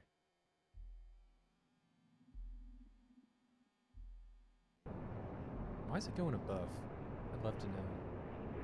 We can rock this game. All right, first 2 flight from the Iranians are going wheels up. Same with 104th. You can see them departing. Well, here we are approaching the moment of truth here, whether we see whether both sides are going to send 2 to the outside. Curious, very curious to see what the strategy is for this 3rd one by both teams.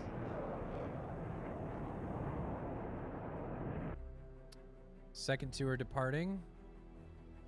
Let me click you. Come on. I guess I can't.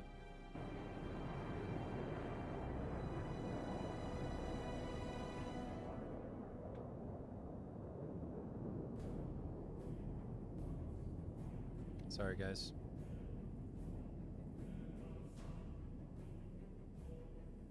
What is going to happen here? Round 3, we're seeing the same departure that we saw from 104th that we saw in round 2. What's going to happen here from the Iranian side as they come in here? We see the same thing that we saw last time. I don't think there's as much separation, but we see the 2 ship departing first, and then the 4 ship departing in trail. That's where I think 104th is going to be in 3 separate 2 flights based. At least that's what we're seeing right now. For 104th? Yes. That's typically what they do. They split up Yep. into 2 ships, and then you have your wingmen and you prosecute based on that. Man, is this more separation than the last by the Iranians? And like a difference of 12.5 miles. Not a little bit more than that.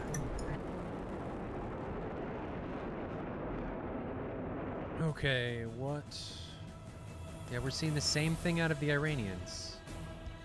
13 nautical miles separation between the 2, which is what we've seen between every round. We're seeing the same thing out of the 104th here.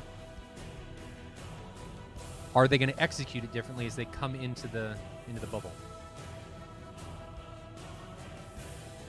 Okay.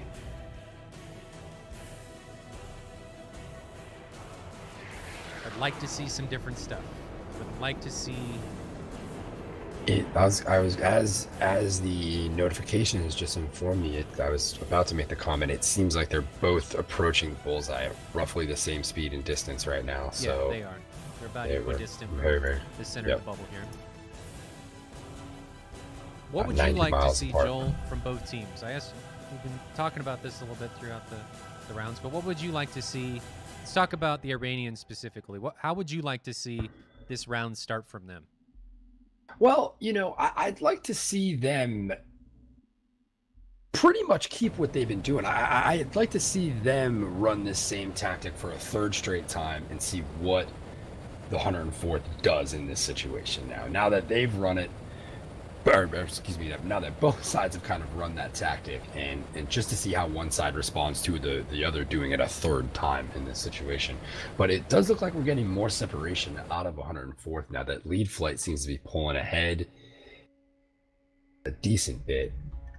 It does here a little bit, and they've got some altitude separation. The center flight isn't nearly as high. Combs asks, how do you know where the bubble is? So the bubble, you can't actually see it, but it extends. They're different sizes on all of these maps, and we've provided versions of these maps to the team so they have an idea. But it's like 100 kilometers in any direction, and you get a notification when you enter it. So once you enter the bubble, and we've talked about this before, but once you enter it, you cannot leave the bubble. So the bubble is out here. Think of it as like a one-way shield. Once you're in it, You're not supposed to leave. I mean, you can leave, but if you leave it, you can't go back in. If you go back in after exiting, you blow up. And we did that to force people to fight. We didn't want people to, in these matches, to engage somebody and then fly all the way to a Napa. That's not what we want, because it's not fun to fly against somebody doing that. It's not fun for the viewers to watch. It's really just not a fun experience. Well, I think there's a reason why they put ropes around a boxing ring, right? That's a good analogy. You know, you got to be able to put somebody against the ropes. You gotta have a confined area, I think, for something like this. You know, real world situations, obviously, you can always turn your tail and run home, but SATAL does not allow for that. You gotta, once you get into the cage, you're coming out of it either dead or alive.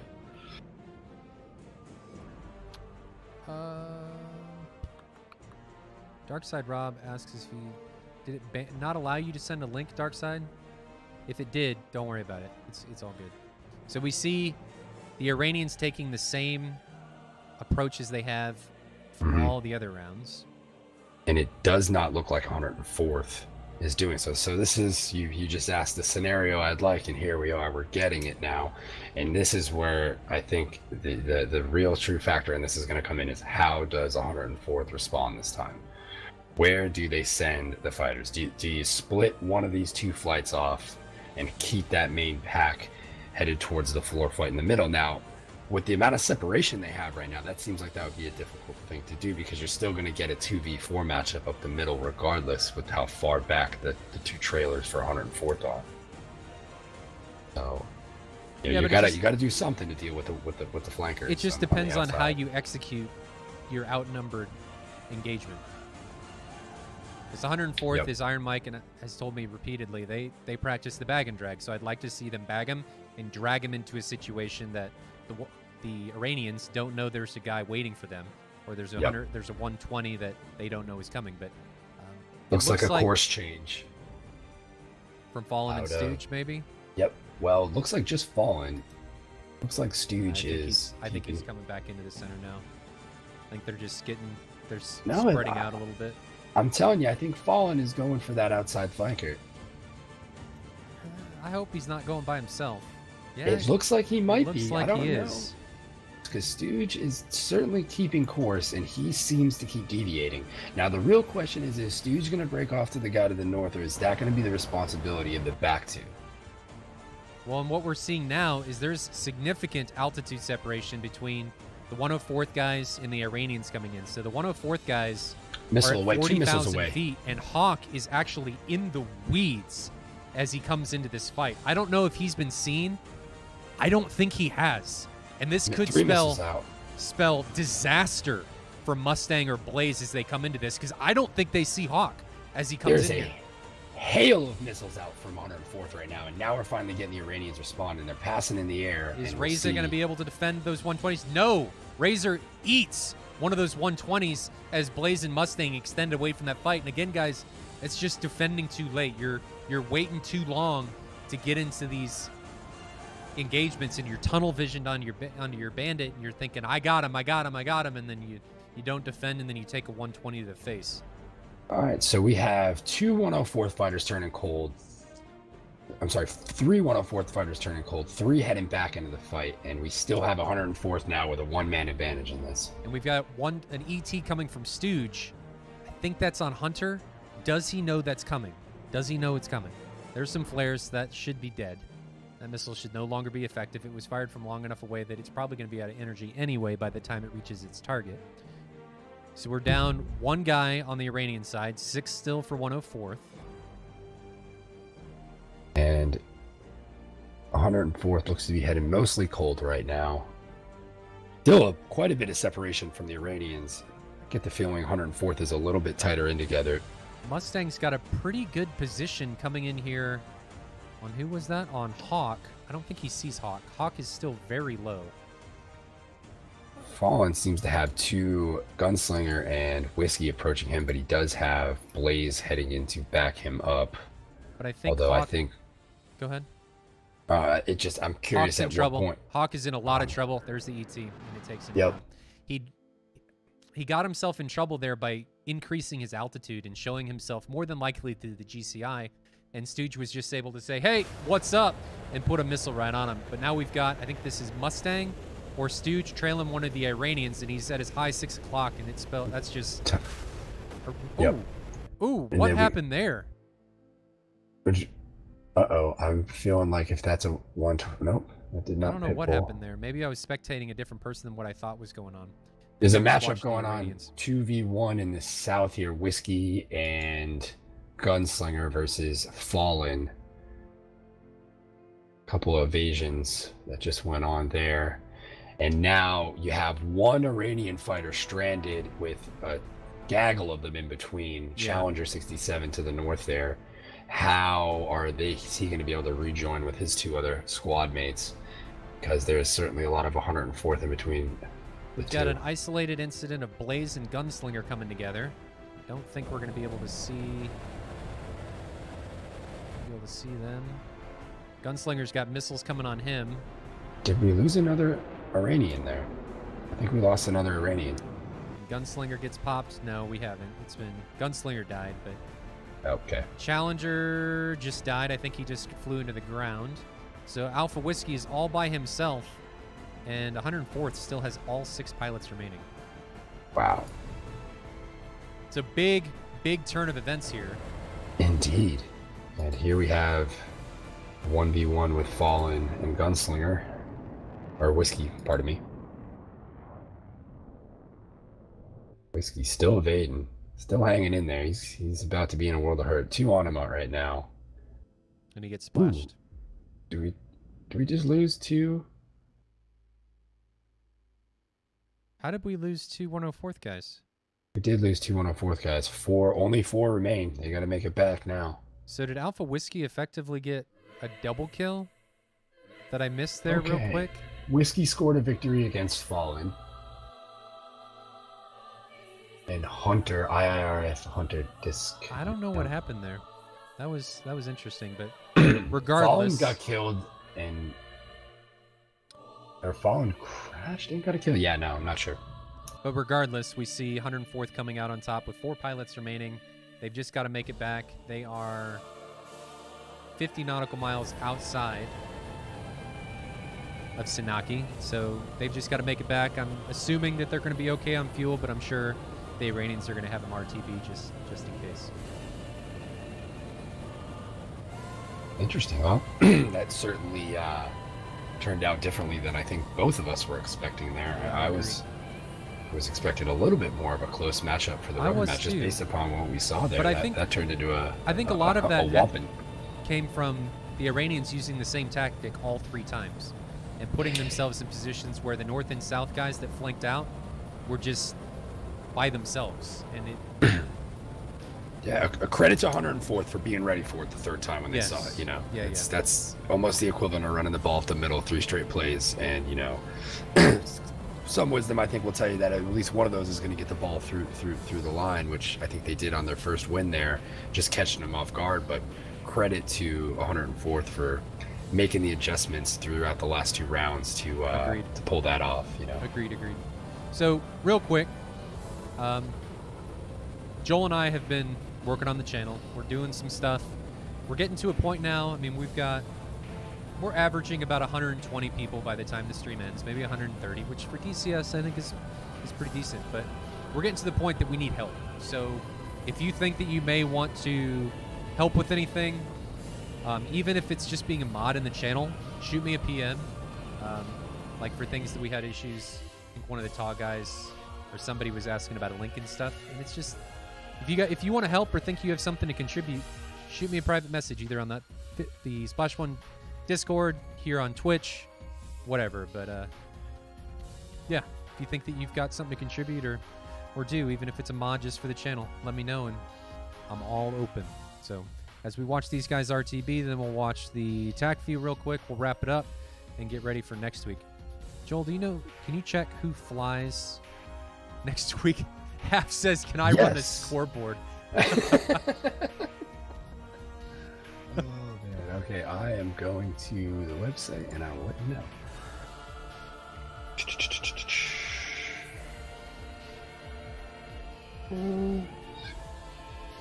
Schedule. Okay, so next week, August 4th, 2018, we are looking at 36 Stormo Virtuale versus ITGC Air Corps. Okay. So that should probably be a good matchup.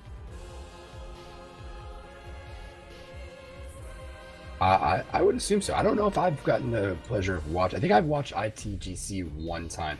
I don't think I've watched 36 Stormo yet. That they would be a new watch for me, which is always interesting when you get, you know, close to that type of new tactics and new behavior from a squadron.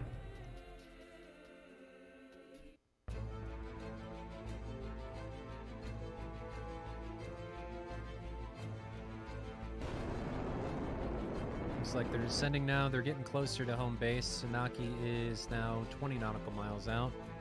Like a victory flyover of the pattern there. You guys are all over this scoreboard, huh?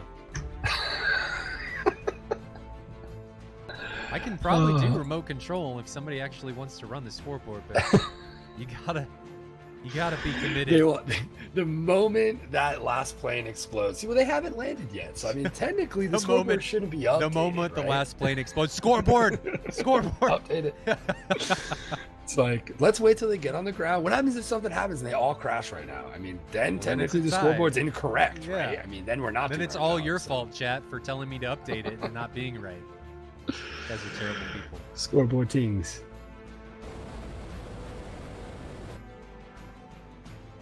Tune in next week for this week's scoreboard update. Battle space is empty. Battle control area is neutralized. It's on the board. We're down to 7 nautical miles. These guys are getting close, and they are coming in fast. I think they're over Mach 1, so they're probably just going to do an overhead break and then just come into the pattern and come in on it. So that's what it looks like they're doing. Solid point, Hiroshima. Sweet camera angle, Sanaki. Where did you even put me?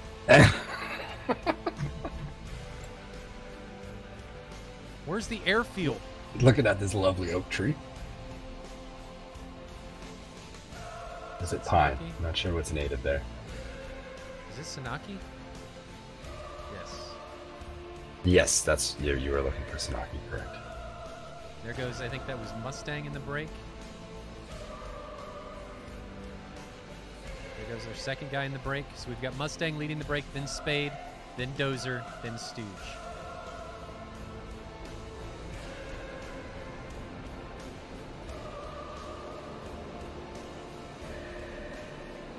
If you guys are new to the channel, or new to SATAL, we do this every weekend, 1300 Zulu. We run a match, one match a week. We've been doing it for now 23 weeks. It'll be 30, and then we'll run an end-of-the-year tournament. Then I've got ideas for other stuff. Like I said earlier, we're going to do this again next year, probably starting in February. So if you think you may want to join, Coxie's like, what's SATAL?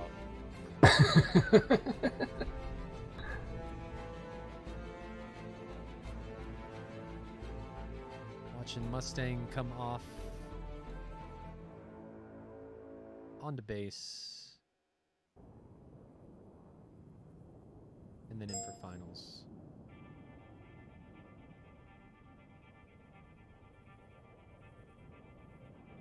Oh, and I guess I've just been informed that we're going to do a impromptu interview with the 104th guys in Maverick. We're going to start doing interviews based on all the different squadrons. They can tell you a little bit about themselves, what the squadron represents, their history, so on and so forth. So stay tuned if you want to hear about that. We're going to do the TAC view, then the interview. We'll wrap everything up. I'll see you guys next week. Chaos Realm saying, came for the planes, stayed for the stash. Thank you, Chaos. Glad you enjoyed it. Grow a mustache, but I don't think my wife would really appreciate that. She's not one for mustache rides. Hey-o. Not sure about this camera angle. I don't know where it's getting this stuff.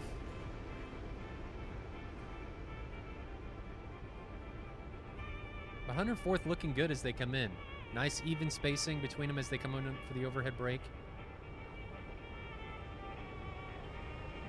Mobs. Ask for it. You got it. And here's our last guy. And guys, I'm going to update the scoreboard. Exactly, because now it is time to update the scoreboard, because they're down on the ground. At least, I guess, once at least one plane from the winning team is down on the ground, that means all the other 3 could crash and they would still win the match. So you can update the score at that point. Officially, yes. Officially.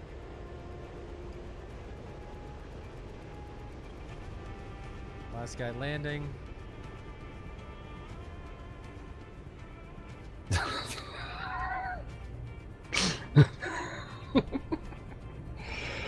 Oh, a bunch of jokers out there in the chat. No doubt about it. They'll probably tell me I did it wrong or something. You didn't update it right. What if they crash into the landed plane? The plane is already on the ground. You see, that solidifies the victory. Giveaway today. No, I don't believe we're doing. Are we doing a giveaway today? I don't think so. There's no giveaway today. Not today. We got several coming up, but we're not doing any today. Unfortunately, I'm gonna try and get some stuff together, so we're giving away more than one thing instead of just doing one thing at a time. Yeah. No, the giveaways are definitely a lot of fun. So, guys, I'm sure enjoy that. Everybody loves getting free stuff, right? Okay, attack view, and let's jump right into this. Yeah, shout out to everybody who flew today. Great flying on all parts. I'll tell you what, let's I'm gonna grab the 104th guys here real quick, and let's talk to them about this last round. Yeah, get them in for the debrief. That would be nice. Get some opinions as we're looking. So we'll just wait on them to come down here, and then we'll go through this tac view with the 104th guys. Hopefully they don't take too long and they're not yelling at each other. User joined your channel. There's Iron Mike. Hello, everybody. I think you have to drag Maverick. I'll move Maverick. Or... User was moved to your channel. Maverick, are you able to talk? Affirm. Okay. Sadly. Okay. So what I wanted to talk to you guys about, real quick before we jump into the rest of this, and you guys tell me about the squadron and stuff, but let's talk about that last round. So Maverick, were you GCI?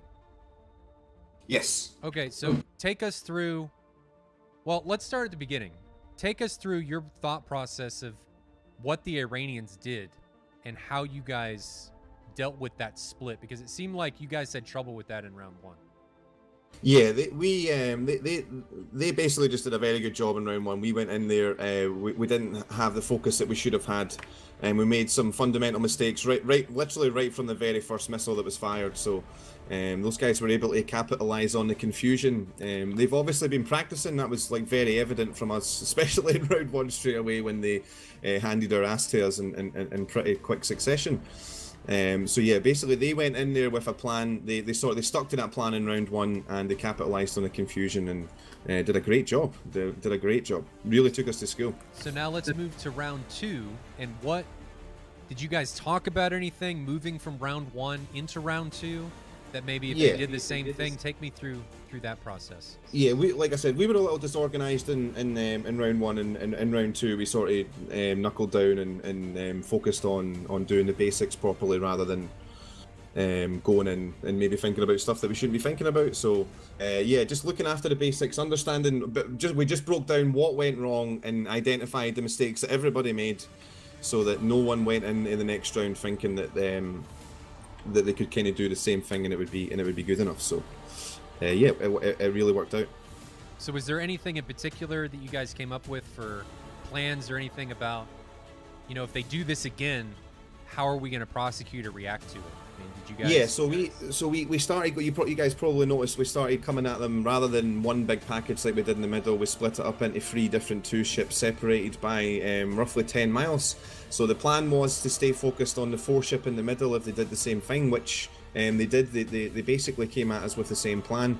So we were prepared for that. We wanted to focus on the 4 ship in the middle, get some kills from there first, and then worry about the guys flanking, because we knew that the guys that flanked to the north and south, obviously because they were on their own, we could engage them with high confidence that they would defend very early. So we could afford to take our focus off those guys for about 10 seconds and work on the 4-ship in the middle. Now, something that we noticed going into these rounds, well, starting in round 1, was it seemed like it started with the Iranians. They were foxing their 120Bs from pretty significant speeds, and it seemed like you guys initially were having difficulty defending early enough to be able to get away from that missile. Do you guys practice defending the missiles, that maybe you guys put in an idea that we defend at 15 or 20 kilometers and then, or 10 nautical miles or whatever, and it was just the missiles were coming in faster than expected? Or were people just getting tunnel visioned on the bandit, wanting to get that kill and give their own missile? To be honest, it wasn't something down to like a lack of training or like a procedure that we have where we only start doing certain maneuvers at a certain range. It really honestly, and they won't mind me saying this, but it really honestly was down to our guys not doing a good enough job, not looking after the basics. We were too unfocused on things that we shouldn't have been thinking about. And everyone's situational awareness was degraded, and they just didn't do a good job in round 1. They didn't do a very good job at the start of round 2 either, and then in round 3 you kind of seen that really when every single one of them focused and got their head down, not one of them was shot down. Right, I agree there. Now, are you guys able to access the file browser here in TeamSpeak? Hold on. I need a password for the channel. There's a password for the channel? I am, but there's nothing in there.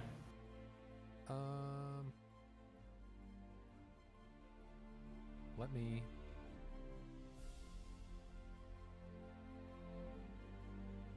do this real quick. Well, regardless, we'll worry about this next time. But take me through, because I've got the TAC view up for round 3. The best of your ability. Take me through round 3 if you could, about what your guys' mindset was going in, because obviously you were tied 1-1. How you guys were feeling, how you guys were doing, because you guys executed it very well until the very end, when it seemed like, was it Challenger or Whiskey was able to take 1 or 2 of you down at the very end, right before? No, what happened actually is Fallen G-locked, unfortunately. That's why he got killed by that missile, and Blaze had a disconnect. His game crashed. Oh. Yeah. I was gonna say, I thought 1 looked like a disconnect. Technically nobody got killed in the last round, which made us very proud, and then this little game fuck up and G-lock happened, which there's always a possibility. But I mean, the guys really stepped up their game in the round 3, you know. Our guys, as I said, the team is still very young, but they have great potential, but they don't have yet that long years experience that Mav and I would bring, for example. So they sometimes need a little bit of a wake-up call. Right. And then when they get back in the game with the minds and the talent they bring, actually, you know, then it really works well. So, in fact, you know, I mean, technically we didn't get killed apart from that, you know, G-lock and disconnect, which is a pity. We would have wanted to land with 6 guys, of course, but yeah, I think bringing down 4 guys was a significant improvement towards round 1. Eh? Yeah, I would agree. Maverick, as GCI, I guess take me through what went through your head when you saw in this 3rd round that they were running that same game plan again, as you kind of started to see the picture shape up. Like, what went through your mind? Like, oh, they're doing it for the 3rd time. You know, how did you kind of counter once you saw that same play on the 3rd round? We were really encouraged, to be honest. We knew in round 2 that they would be really confident, because they'd done such a good job at shooting all of us down in the 1st round. So that we knew we anticipated they were going to come at us with a lot of confidence in round 2, and then when it didn't go so well for them, we thought, well, right now they're going to stick to the same plan, but they're going to try and be more careful. And when we seen that kind of materialize, and that was a really good thing for us, because there wasn't going to be any surprises. So our brief was, again, what I mentioned earlier, we want to focus on the 4-ship in the middle, because we have high confidence that as soon as the singletons get engaged, they're going to go defensive very early. We knew that the big shooters were going to be in the middle in that 4-ship. So even our guys that were targeting the singletons that went north and south, their brief was, you're probably going to get called onto that 4-ship in the middle. And our key to success was taking 1 or 2 guys out of the 4-ship and then basically just sorting everybody on everybody else after that. Well, that was awesome. It was awesome to watch that kind of play out. Pardon me. Go ahead. Sorry, on you go. Nope. Oh, well, I was just going to say one of the biggest change that we made was we came at them in like a ladder formation. We were in 3 2-ships, and we needed the guns in the back to be able to save the guys in the front. So the guys in the front, it was important that they got their weapons off the aircraft and defended as early as possible, so that they can run back to the guys that were because the worst thing, what happened to us in round 1 is we all went in at the same time, and then pretty much all of us were defensive at the same time, and there's no backup when that happens. So once we started kind of thinking about what we were doing and implementing that, things started to go our way a lot better. Well, I'm glad that everything changed around, and kudos to the Iranians for, I mean, that was a great match. They've obviously been practicing this. We practiced against them a while ago, and they always give us a good fight. But I think what they showed in round 1 was they've obviously been practicing a lot and putting a lot of time and effort in, because they're not the same guys we trained against 6 months ago. I agree. They're doing a great job. There's been a significant improvement in everybody, even in all the squadrons as SATAL's been going. I think just providing some type of motivation for people and an end game to get better instead of just these weak tournaments or whatever, or 1 rounds, has been a change, and I've seen significant improvement really from everybody, all the competitors in SATAL itself. That's really good to see, you know. I mean, also here a shout out again from the Heat Blur team to all the viewers. Heat Blur saying hi to everybody. I mean, from our perspective, it's great that these events also have an educational value, as we really want to see the community grow and evolve, and it's really, really great to see that all the squadrons are improving and growing throughout SATAL, and the Iranians especially, I think they impressed me really a lot over the last course of matches, so kudos to them and to everybody else as well, of course. Well, let's change gears now away from the match that just took place, and let's talk about 104th in general. I think most people that fly in DCS, at least in the multiplayer community, are familiar with 104th, but give us the history of 104th, how it started. Maybe give us a little bit of history of DCS, because I know 104th is one of the older squadrons that still exists. Just take us through whatever you like, and then we'll ask questions along the way. I'll let you take this, Alex, if you want to let them know. Yeah, okay. So basically the 104th evolved from a very old squadron that was also one of the powerhouses back in Flaming Cliffs 1, which was the 169th Panthers. 2 members out of that squadron, Polecat and Manowar. Then in 2006 formed the 104th and took along one of those old great names like Moga, Scrunch and so on, who unfortunately we don't see so much anymore.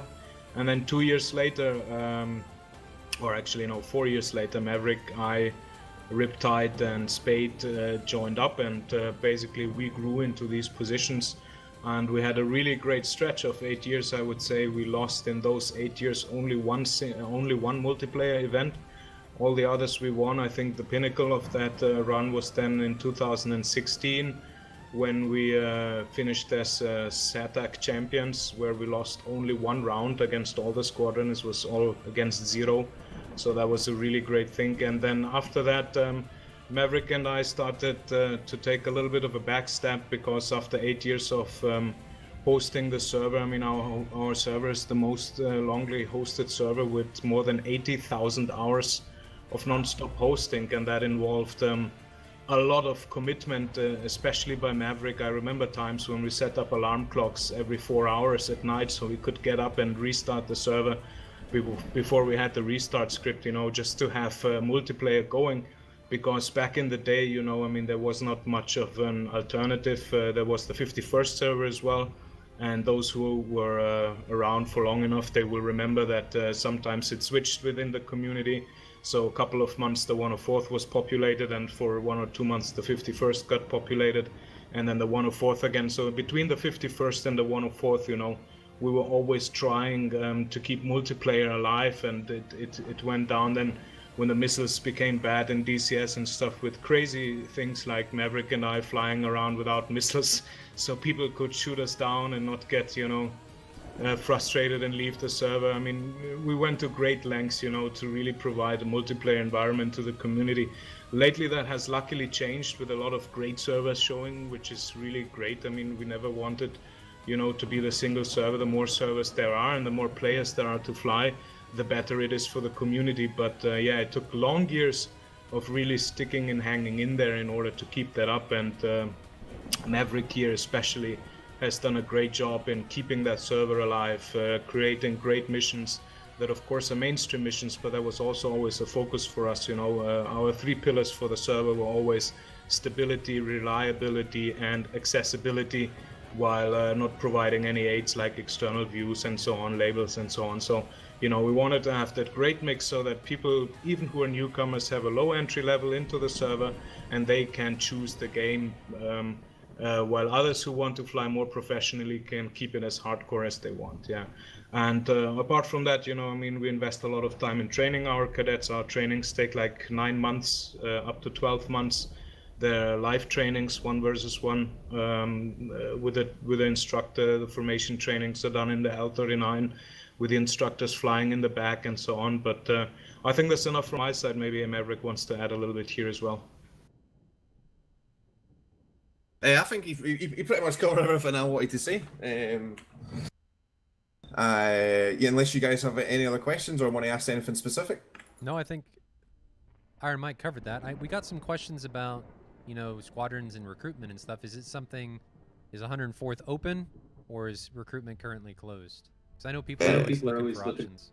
Yeah, right now we're not recruiting. We are going to be recruiting next month in August. We're looking to take about 4 cadets next month. Our recruitment's a little kind of screwed up though. We accept applications from everybody, but generally, to be kind of taken in and trained up as a cadet, you really have to have a presence on our server, or at least be known within the community for like around about a year, so that we've already got a good idea of the type of personality that we're dealing with.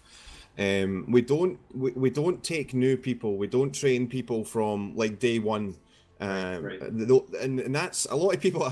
We get accused of being elitist a lot, and I can understand from the outside why people think that. So I don't really blame them. But the core reason why we kind of operate like that is just is for stability. We've been going for so long that we can't really afford to have someone with a very abrasive personality fly under the radar for like 4 or 5 months and then becomes part of the core group. And then it turns out that, hey, this guy's actually not a very nice person and we don't want him around anymore. That causes friction within any squadron and can lead to things like people like squadrons splitting up and stuff like that. So the reason why we're so anal with stuff like that is just because we really want to make sure that we maintain a harmony within the squad, because we are a big family. So I mean, don't get me wrong, we argue with each other all the time, we fight, we shout and swear at each other, but it really is being part of a big family. All the guys we've got people that have been in the squad for more than 10 years. We don't have a lot of people really dropping out. That sort of changed recently. It's not worked out with a couple of guys that we've been going forward with. We're still friends with these people. But yeah, the squadron's not for everyone, but we like the way that we operate because people stick around, and that's what's important. Loyalty is a big thing for us. That's all that matters.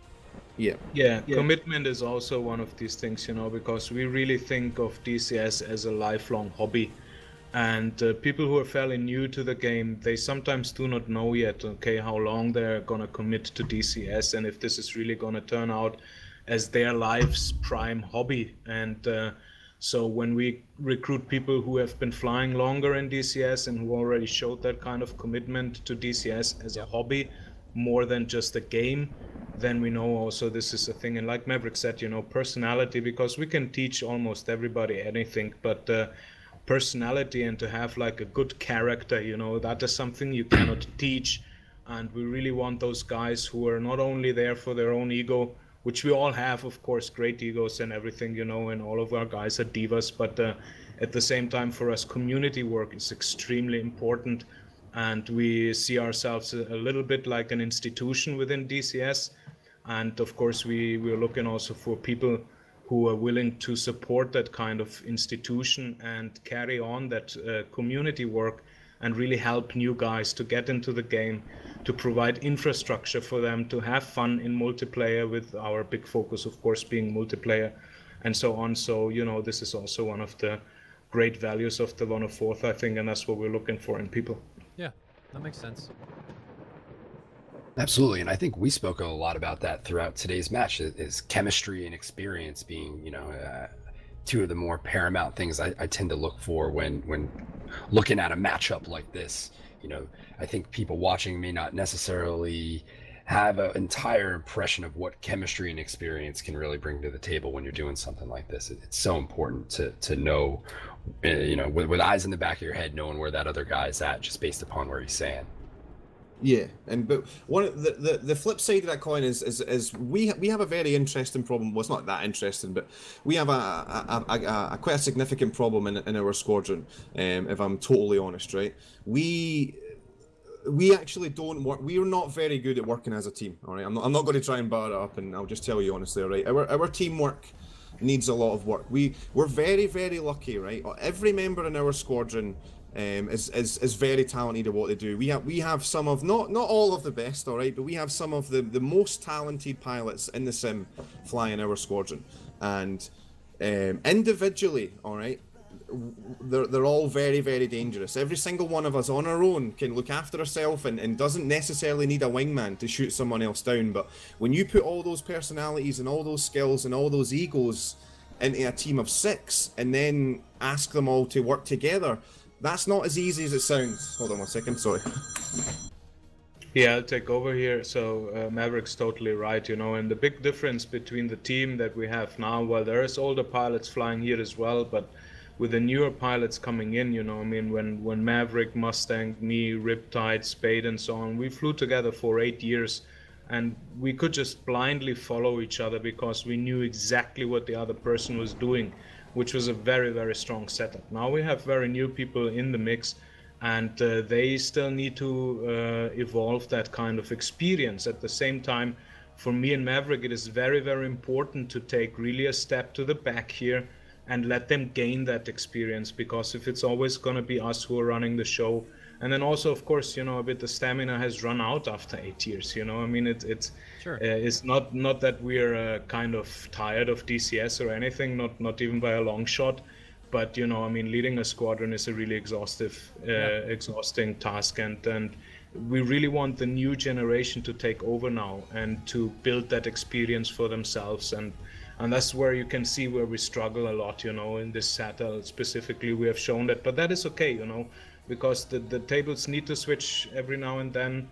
You know, you need to set up new dishes on the table and new food, and new kind of fame needs to be developed. So it's totally fine to go through that experience again. Yeah, no, I agree. I would say also, like, on top of that, it's not just, sorry, my phone rang and it kind of interrupted the point I was trying to make. That it's not, I wouldn't say it's not just down to the fact that we've got new blood coming through as well. Even me, do you know what I mean? Even some of the most experienced guys on the squadron, do you know what I mean? You put me in that environment with 6 guys, and do you know what I mean? I'm still going to do a bad job at working as a team player, and it's something that we've kind of recently identified that, hey guys, like on our own in a server, yes, do you know what I mean? We're all very capable, but the honest truth is we don't do a good enough job working as a team, and it's something that we're really trying to put a lot of energy into changing, because you guys are showing us the way with the SATAL thing. That, listen, you don't, even if you have 6 of the best pilots in the whole world, if that's 6 individuals, they're going to get beat by 6 team players. Yeah. No, it makes complete sense. But guys, I hate to cut it short and wrap it up, but we gotta wrap it up, or we could be talking here all day. So thanks for coming in and chatting with me. I think this is something that I want to do going forward, especially talking to people about, you know, how you guys felt during the rounds and how the rounds went, what your guys' mindsets were moving forward, and what was actually going on with the feelers in the cockpit or in the GCI situation. Because Mav, I think you were actually the GCI for your team throughout those 3 rounds. Yeah, this was great fun, man. You guys are doing an awesome job. It's great fun to watch. It's very exciting to be a part of, and yeah, looking forward to this growing and getting bigger. This is very exciting. Very exciting. Yeah, me too. So guys, this is where I wrap it up. Next week we've got, I think it's 36 Stormo versus ITGC. Is that correct, Joel? I think that's right. Yes, that is correct. Okay, that is correct. So make sure you turn in next week, 1300 Zulu. I'm gonna try and get my shit together and make sure that we don't lose the stream at the very beginning again. But hopefully we're just going to keep getting better, and everything's going to keep getting better and better and better as we move forward. Hopefully we can keep Joel on here. He seems like he meshes well. Thanks for the recommendation, Maverick. I thoroughly enjoyed it. This was a lot of fun. I mean, just being able to kind of get in depth of this and take a look at it from this perspective is really cool. I like being able to kind of bring what I can to the table. Other side of things, but thanks again, guys. We all enjoyed that awesome mustache. You know, I mean, something I have to say. Come on now, Iron Mike. You're coming from someone with a pretty nice mustache himself. There, I was that's admiring right. that last week. When the Tomcat's gonna be out, you know, I mean, you will fit just right in. You know, I mean, that's just a prerequisite to flying the good old kitty. And Yeah, that's it. anytime, you know, baby, anytime. Here's also a shout out from Heat Blur again. Thank you to you, Molter, and you, Joel, for doing this awesome stream. I mean, and thanks to all the viewers. Stay tuned. We will have giveaways soon again towards the end of summer for the viewers. Tomcats to be won. So keep tuned, guys, and good luck to all the squadrons who are participating here. And thank you to Maverick for doing such a great job as GCI and being such a great squadron leader for the 104th. Yeah, well, thanks again, guys, Iron Mike and Maverick, for coming to hang out. And guys, this is where I wrap it up. I think I've said that 2 or 3 times, but we're going to wrap it up here. See you next week. 1300 Zulu, 36 Stormo versus ITGC. And until then, I'll catch you guys next time. Have a good one.